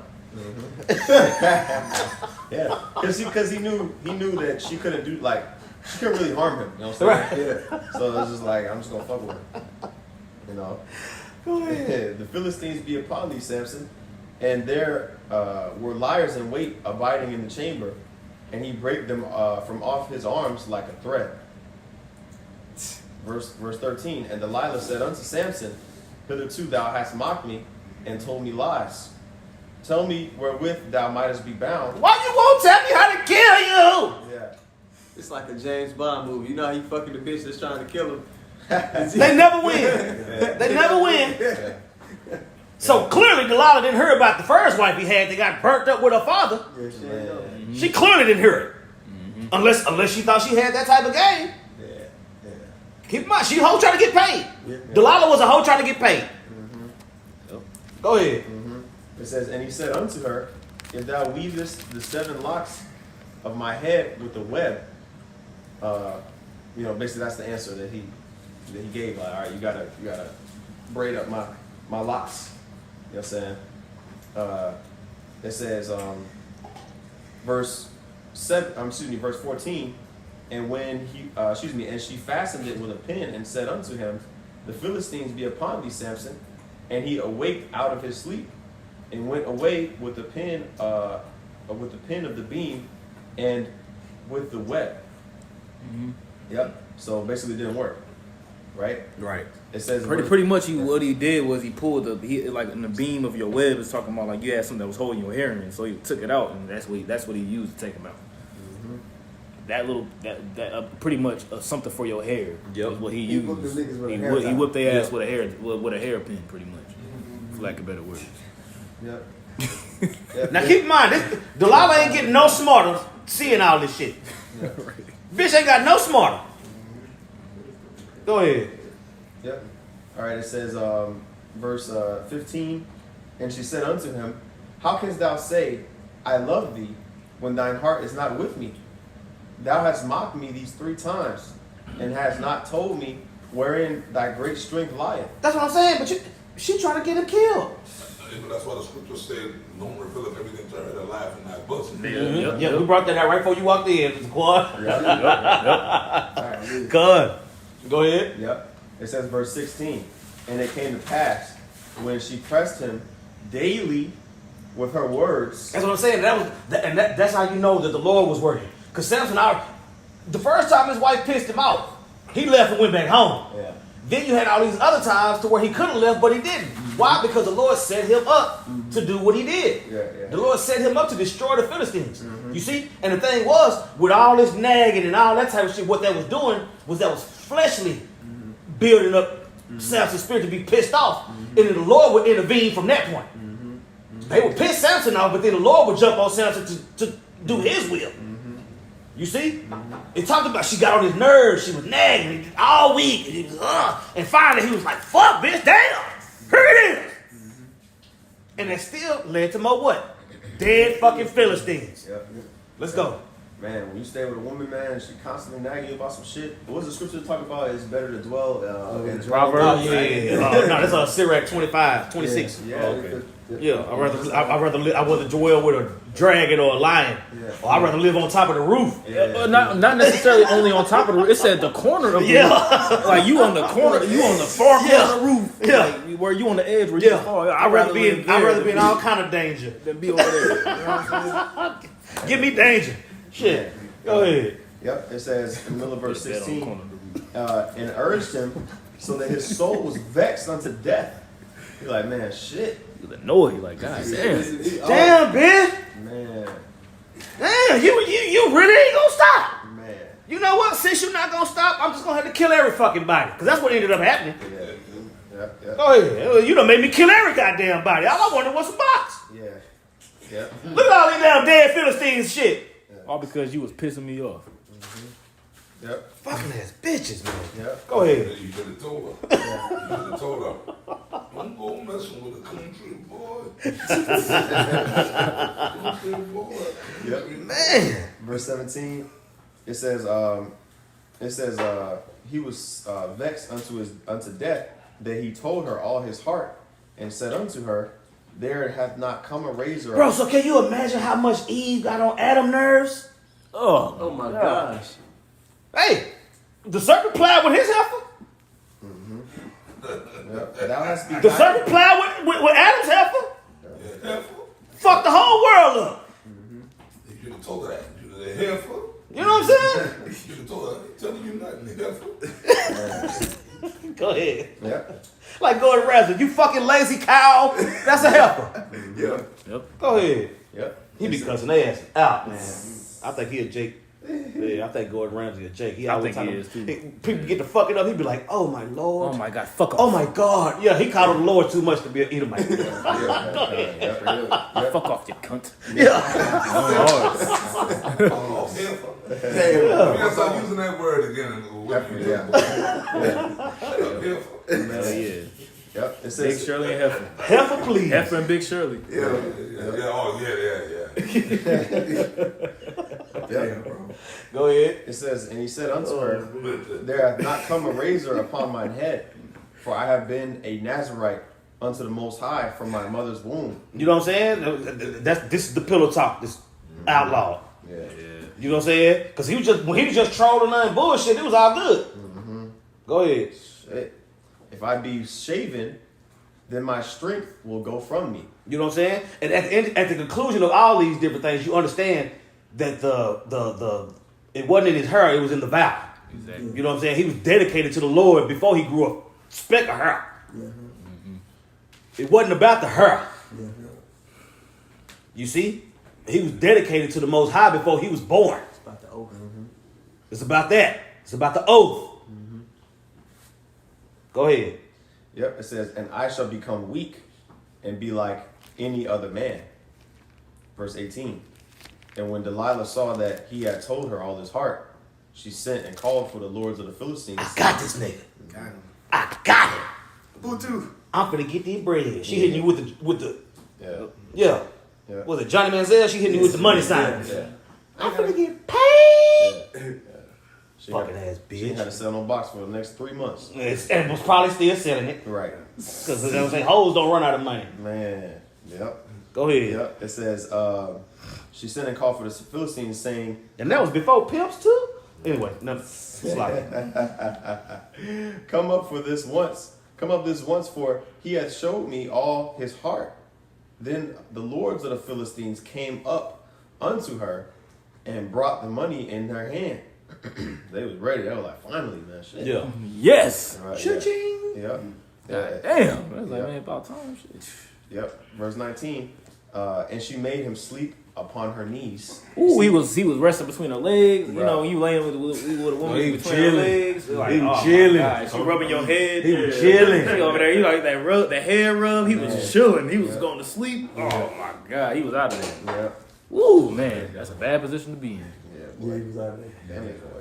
It's bad, but it's good. Man, yep. It says, and she called for a man, and she caused him to shave off the 7 locks of his head.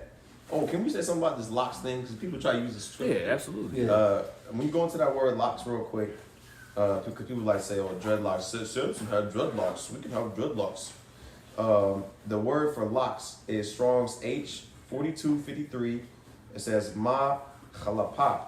And chalap is the root word, which means to I'll say change, to pass on through, to pass through, like Pass you know what I'm through. saying, like yeah, Braids. you know what I mean? Cornrows. Right, exactly, Corn. right. So ma chalapa is the specific word for braids. You know what I'm saying? Or plaits. You know what I mean? Like a lock. You know what I mean? Like You're But- just locking your hair. But yeah, it's it's a braided. braid. You know It's what a I'm saying? braid, yeah. Like when she mentioned the hair, putting the hair into the web. Mm-hmm. For Jake terms, pretty much it's like box braids in a sense. Mm-hmm. Yeah. Like his hair was already braided, and she pretty much braided his braids. That's different All that than was. Shiva Jotas. That's a heathen custom. Exactly. All right. Now I used to do that when I had my hair. When my hair was long, what I would do is I would braid my cornrows would go straight to the back, but my shit was so long in the back that she would lock those up. You can braid the braids. Yeah, Braid the yeah. braid, like That's box what, that's, braids. Make a bigger braid. that's what I'm saying. There you go. Yeah. There you go. That's all that It's is. not a dreadlock. Yeah. Because a dreadlock is matted, Yeah. dirty, filthy. That's what Your hair can't breathe. That's what it I'm dies. saying. Yeah. When you got braids, you still wash your hair and all that shit. Yeah. You know, Yeah. you can't. You can put water on your hair with dreadlocks, but they still nasty as fuck. You can't undo dreadlocks. That's what I'm saying. You got to can cut undo this shit braids, off. yeah. You can unloose your braids. Yeah. So that's the difference. And comb your hair. You can't comb no dreadlocks. Yeah, know. yeah. Should be stank. Your head gonna be bloody in a motherfucker trying to comb that shit.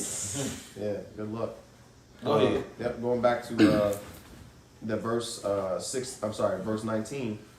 It says, and she made him sleep upon her knees, and she called for a man, and she caused him to shave off the 7 locks of his head, and she began to afflict him, and his strength went from him.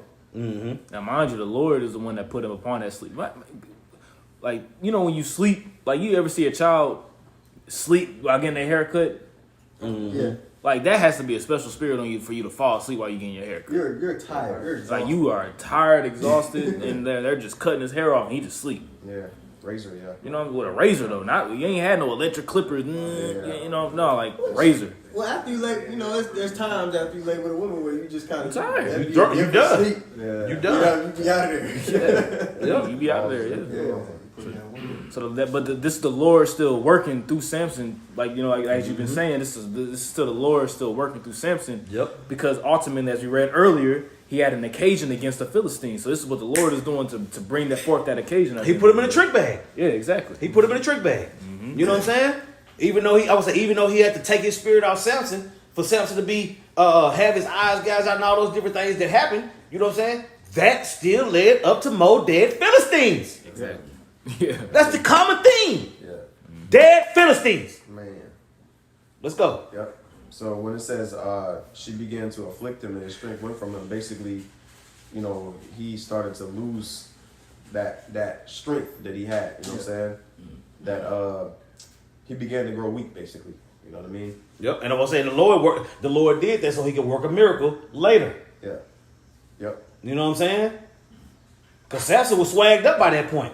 Yeah. Samson was swagged up by that point. He was like, man, look. You know what I'm saying? That DMX spirit and belly. There you go. These niggas can't touch me. There you go. You know what I'm saying? And even when that happened and the Spirit of the Lord wasn't on him and he got his eyes gouged out and he got punished and all that, we're going to keep reading. Yeah. We're going to keep reading. Because all that happened for a reason. Right. You know what I'm saying? The Lord ain't got no problem bruising us to make his point. Yeah. I'm going to say that again. The Lord don't have no problem with bruising us to make his point. That's right. Read. Yep. Okay. It says in verse 19. Joint heirs, right? Yep. If you join heirs with Yahushua in glory, you join heirs otherwise. Right. Let's go. Judges chapter 16 and 20, it says, and she said, the Philistines be upon thee, Samson. And he woke out of his sleep and said, I will go out as the other times before. I got this. Yeah. I got this. Mm-hmm. You know what I'm saying?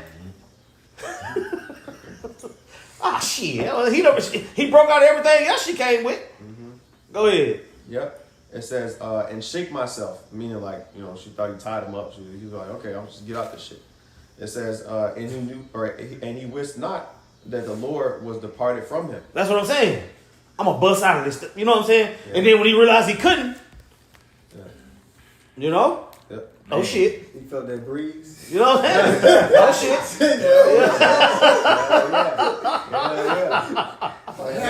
You know what I'm saying? Now, it don't mention nothing about Samson being proud. Yeah. You know what I'm saying? Yeah. It just tells the story. It tells you that at times the Spirit of the Lord was on Samson. Yeah. So the times that it wasn't, that's what I'm saying. We're not always in the Spirit. We try our best to be. You know what I'm saying? But the Lord got 144,000. You know what I'm saying? If he want to spend his time on everybody at the same time, he can. But if he want to deal with one at a time, what you gonna do? Why you ain't got the Spirit on me, Lord? Shit, you'll be out there so fucking fast. Yeah. The Lord deal how he want to deal. Go ahead. And that word "wist," so Samson knew by experience when the Lord took the spirit off of him. Mm-hmm. When he went through that because the word "wit" going to know by experience. Mm-hmm. So if the Lord ain't dealing with you, you gonna know by experience that he ain't fucking with you. Man, you what you doing? By you going through it. Yeah. But it says he didn't know. He was not. Like, he didn't know that the Lord's Spirit had departed from him. So he was caught off by surprise. Like, oh, shit. Caught off guard, yeah. You know what I mean? So verse 21, but the Philistines took him and put out his eyes and brought him down to Gaza and bound him with fetters of brass, and he did grind in the prison house. if they were smart and if free will was really a thing, they would have killed Samson on the spot. Got the problem over with. Yeah. And the problem would have been done. Right. But as I'm saying, the Lord wanted to fuck everything up. Man, Yeah. So he made, hey, tortured him. Yeah. right? Right. Yeah. It's like But they didn't kill him. Same It's like in a movie. Right, You same. like, man, wow. Every time they capture the hero, they never just kill him. They always- Whenever the villain captured Yeah, the they hero put in the him in the movie, dungeon. he got to run down his evil plan. Yeah. Tell him what he. It's like you gave Whole this time, nigga this whole time, hero. Nigga, wiggle him out the handcuffs. Next thing you know, he whooped all y'all ass. Like Elias, won't say he wiggling. Yeah, wiggling out. Yeah, you tell him your plot. Yeah. The whole time the audience is He got a razor in his hand over there, cutting the rope and shit. Hey, y'all seen that Austin Powers movie where Dr. Evil finally captured him and shit? Yeah. And the son was like, well, just kill him, man. Just kill him. He's right there. He was And like, Dr. shut Evil's up. like, no, we're going to set a timer. We're going to leave. Oh, you talking about Austin Powers Gold? Yeah, I remember that shit. You might just kill him. He's like, no, I don't think that's necessary. He just walked off and just closed the door. He's like, he's going to die. This room will blow up in 60 seconds. That's good. Dumb as hell. Oh, man, I forgot about that. He held the flame, but the director set that up. Just like the most director. Yep. Yeah. That's what I'm saying. When I was reading this and I was reading about them hoes, I was getting mad and all that, but then the spirit kicked in and was like, bro. Bro, He wrote it like you that. ain't even fucking with bitches like that. Yeah. Sit down. You got to teach class this week. Go ahead, bro. His son was mad as hell in that movie. Damn you, dad, you dumb motherfucker. Yeah. His son hated his ass, bro. Yeah. Going back to Judges 16 and verse 21. Yeah, we almost done. Yep. It says, and bound him with fetters of brass, and he did grind in the prison house. And when that's basically like he had to grind grain. He was pushing that millstone. You know what I'm saying? That was just like on life. Yeah. State of Mississippi is only interested in getting this dish here done by sundown. Yeah, man. He was in the pen. Yeah. Locked up. He was in the penitentiary area. Yep. Go ahead. Yep. Howbeit the hair of his head began to grow again after he was shaven. And then the lords of the Philistines gathered them together for to offer a great sacrifice unto Dagon, their god, and to rejoice. For they said, our power hath delivered Samson, our enemy, into our hand. Yeah. So it was sacrificing, they Trick bag. Yeah, You know what I mean? Trick bag, Tracy. Trick bag. You know what I'm saying? Thought. Trick bag. Yeah. So it's Trick bag Johnson. yeah.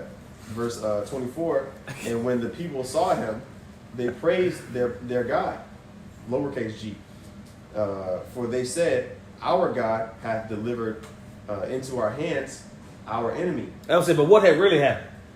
Shit. Yahweh delivered Samson in their hands so that he could destroy the Philistines. Can I get a precept? Go ahead. Real quick, I just thought about that. Trick bag. As you said that. This is Romans chapter 8, verse 28. It says, and we know that all things work together for good to them that love the Most High, to them who are the called according to his purpose. That's what I'm saying. Samson didn't have no eyes. He didn't have no eyes or no hair when he told their asses to fuck up. That's right. All things work together. That's what I'm saying.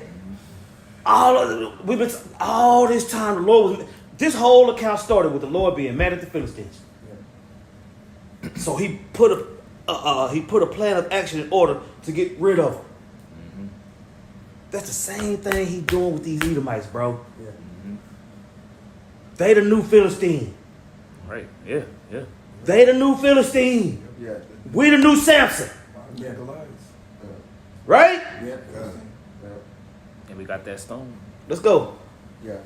Yep. It says, verse 25, and it came to pass. Oh, excuse me. I skipped verse 24. It says, and when the people saw him, they praised their God. For they said, our God hath delivered into our hands our enemy and the destroyer of our country, which slew many of us. The destroyer That's what I'm of saying. our country. So, read that part again. Yeah. It says, our God hath delivered into our hands our enemy and the destroyer of our country, which slew many of us. Why is he still alive? Because the Lord wrote it that way. No free will. Yeah. Yeah. It's clear that there's no free will. When the motherfucker can't help themselves to the point to where it's ridiculous, Yeah. no free will. Right. Yeah. Let's That go. reminds me of when Saul spared Agag. Like, he should have just killed him on the spot. You know what I'm saying? Ooh. You know what I mean? No free will. Yeah. If I can add on to your point, it makes me think about the time when Jeroboam, when King Rehoboam was made king. He told Jeroboam and all them, and pretty much the rest of the nation, like, look, meet me in 3 days. But Rehoboam pretty much didn't take the counsel of the older men, but he took the counsel of the younger men. Mm-hmm. To the point to where he was like, man, look, my father chastised you. I'm gonna chastise you harder. My father whipped you with whips. I'm gonna whip you with scorpions. You know what I'm saying? But it says at the latter part of that verse, it says that, but the Lord allowed it to happen so that the kingdom could be rent. Because of the prophecy that was given to Jeroboam by the prophet of Shilonite, the Shilonite prophet that told him the kingdom's gonna be rent. That had to happen for that whole turn of events had to happen for the kingdom to be split. Right. You know? Yep. It makes Because you you would think, hearing that ahead of time, that you would do everything in your power to avoid that. Exactly. He was hook, line, and sinker. That nigga was off the chain. Right. Real asshole. Go ahead. Oh, yeah. Yep. It says, verse 20. A demon with a crown. Man. Yep. DC on fire. And it came to pass, Judges 16 and 25, and it came to pass when their hearts were merry that they said, call for Samson, that he may make us sport. Man, That's what I'm saying. Go get Samson so he can entertain us. Yeah. Really, they were saying, go get Samson so he can kill all our goddamn asses. Yeah. Because that's what happened. Yeah. how you gonna perform for him? What are you gonna do? What he gonna do? He can't. Yeah. He can't see. They just wanted to mock him. They Yeah. wanted to Hey. bring him around and mock him. Hey. Powerful sport. They probably had plans with here Samson catch. Throw some bullshit at him. You know how I'm making a spectacle. Yeah. Like you can sport with your woman. Like you out, you sporting with your woman, you showing her off. It was showing Samson. I was like, we conquered this nigga. Yeah. Look at him. No eyes, no hair, no strength. Slap him around. Yeah, we got this. That shit did not happen the way they thought it would. Go ahead. This ain't what you think it is. It ain't gonna go how you think it's gonna go. Go ahead. Proverbs 20. Samson turned that shit into something else. Yeah. Proverbs 20:24. Man's going is of the Lord. How can a man then understand his own way? Hey, they don't know why they call him. The Lord put the spirit on him and say, let's go get Samson. All these years. But you know, you think of the time his hair grew back, it's been more than a couple of months. I'm pretty sure. And he just, you know. But that's the thing. He ain't been growing his hair since birth. Huh? That hair didn't grow back. No. Yeah. Yeah, he didn't get all the locks. He didn't get all Yeah. He didn't need the hair. Yeah. You know what I'm saying? When he prayed to the heaven, we gonna keep reading. Watch when he threw up that prayer to the Lord at the end. He didn't mention no fucking hair. No, he didn't. Yeah. So all you niggas out there that don't want to get no haircut, fuck you and your pussy. Yeah, I said it. Shit is fucking ridiculous at this point. Read. Yep. This is Judges 16. Fucking ass niggas, man. It says, in the middle of verse 25, it says, and they called for Samson out of the prison house, and he made them sport, and they set him between the pillars, of the house, the house that was in. It says, verse 26. It just so happened that those were the most important pillars of the house. Because when you build a house, it's a certain portion of the house that if anything happens to that, the whole fucking thing comes down. They stupid ass sat him right there. But the spirit put it on them for them to sit him right there. Yep. So everybody. He, you know what I'm saying? The child that was leading Samson because he couldn't see, he was like, look, sit me over here. I need to leave. I need to rest up against these pillars. He was still in Yai Quad mode. I'm finna fuck these niggas up. Go ahead. I got a precept. Bring it out. Proverbs 16:1. The preparations of the heart in man and the answer of the tongue is from Yahweh. There you go. You can commentate on it if you want to. Hey man, the preparations of the heart is your mind.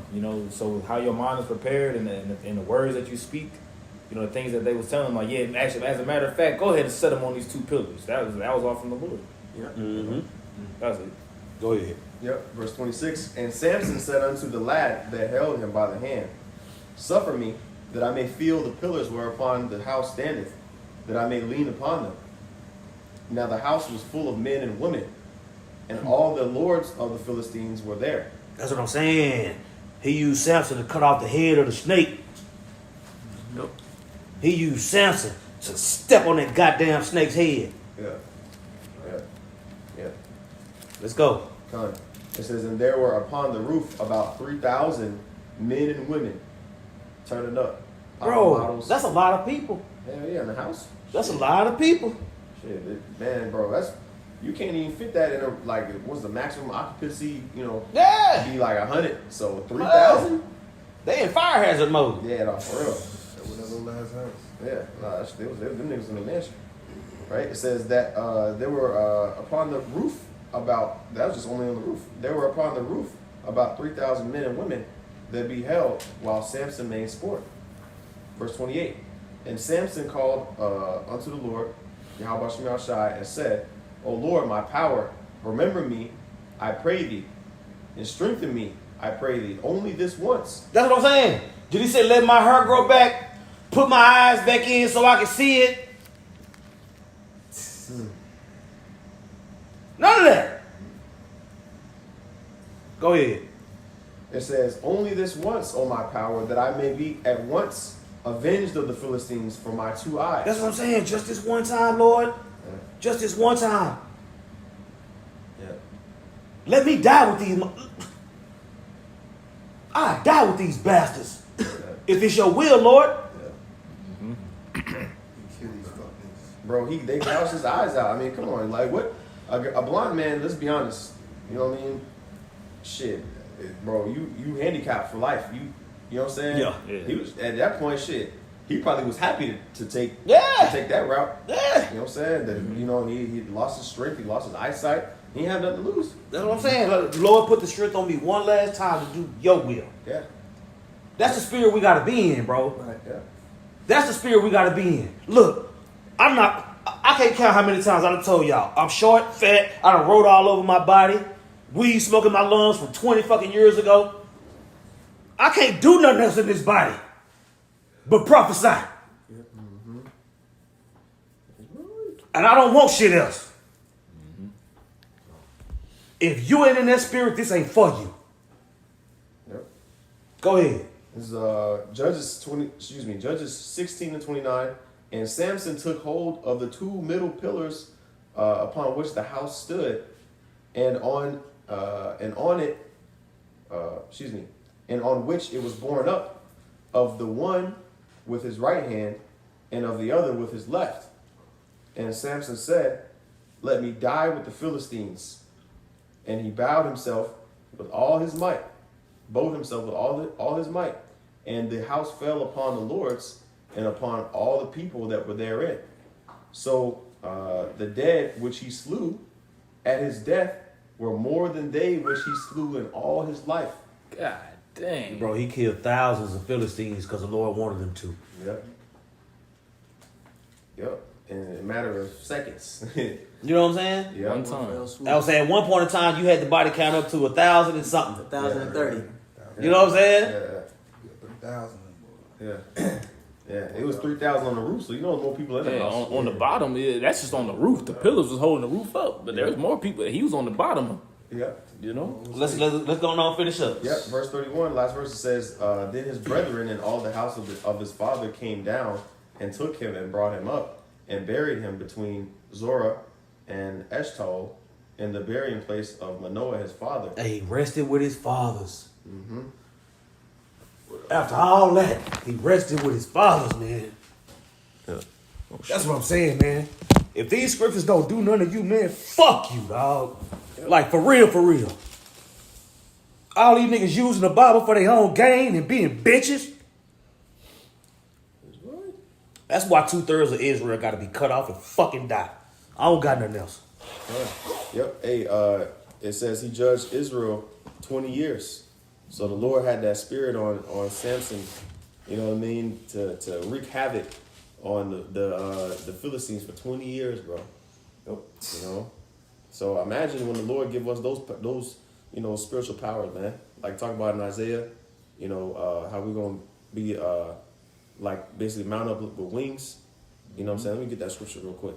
Yeah, we about to be the bane of these people's existence. Yeah. They getting ready to set up their new world order. They think they got it out. They rolling out the plans. Mm-hmm. You know, they getting ready to shut the whole world down again. Mm-hmm. We ain't finna judge for 20 years, though. We gonna judge for eternity. Mm-hmm. It's gonna be judgment, judgment, eternal judgment. That's right.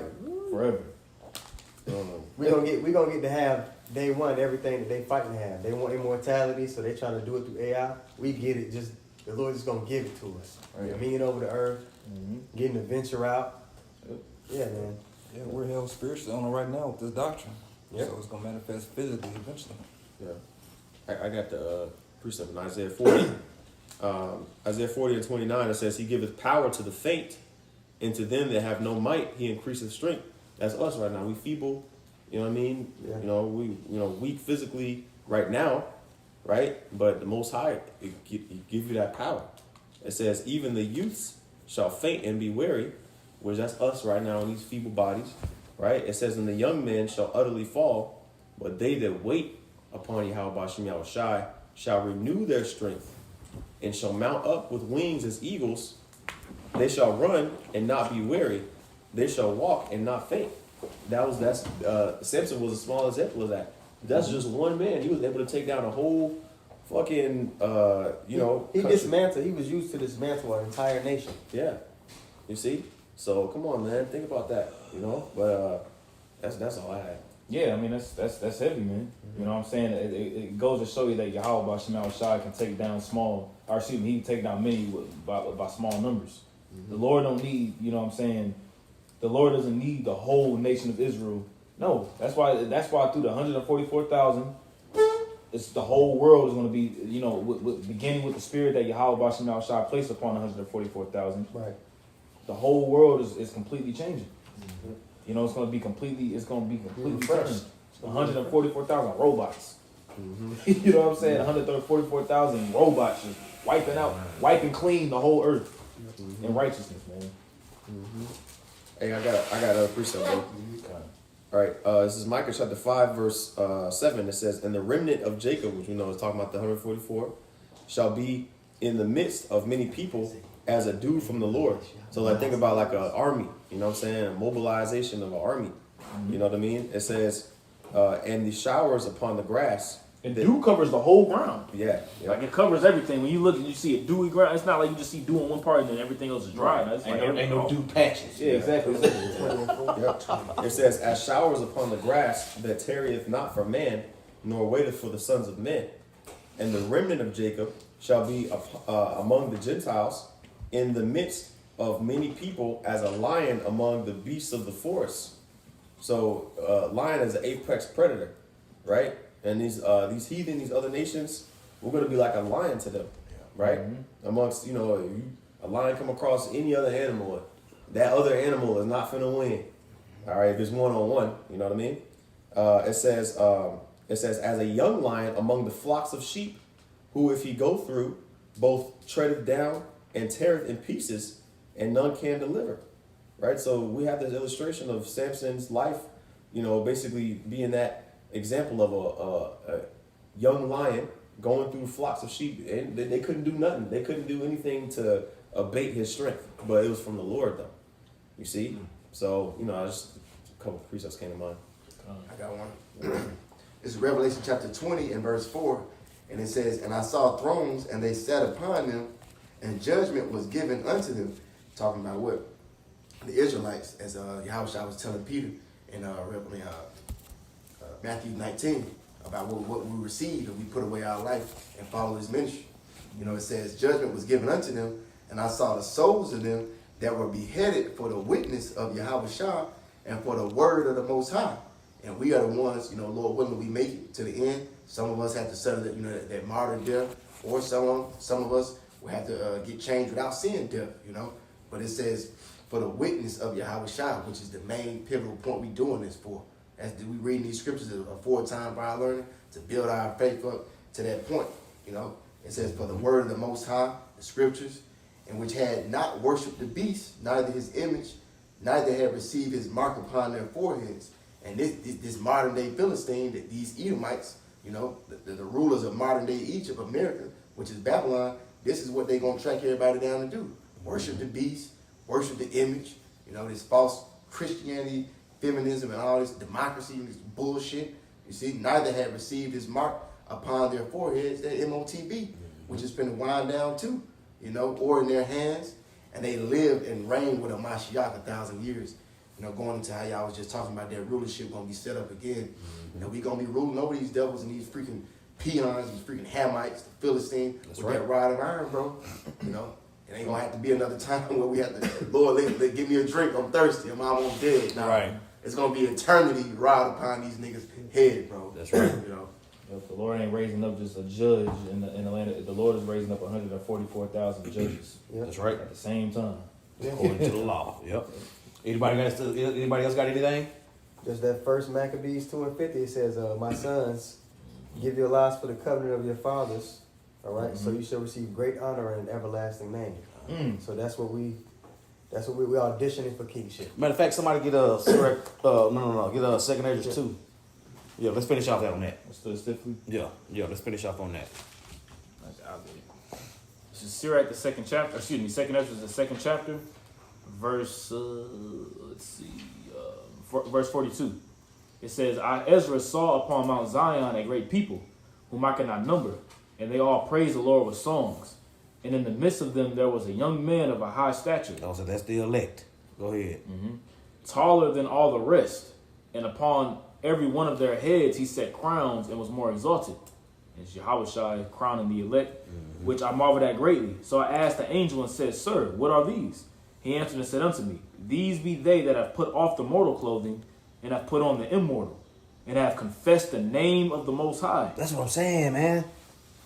You got to do that to get delivered. If you don't do that, you lose. Yeah. Go ahead. Now are they crowned and receive palms.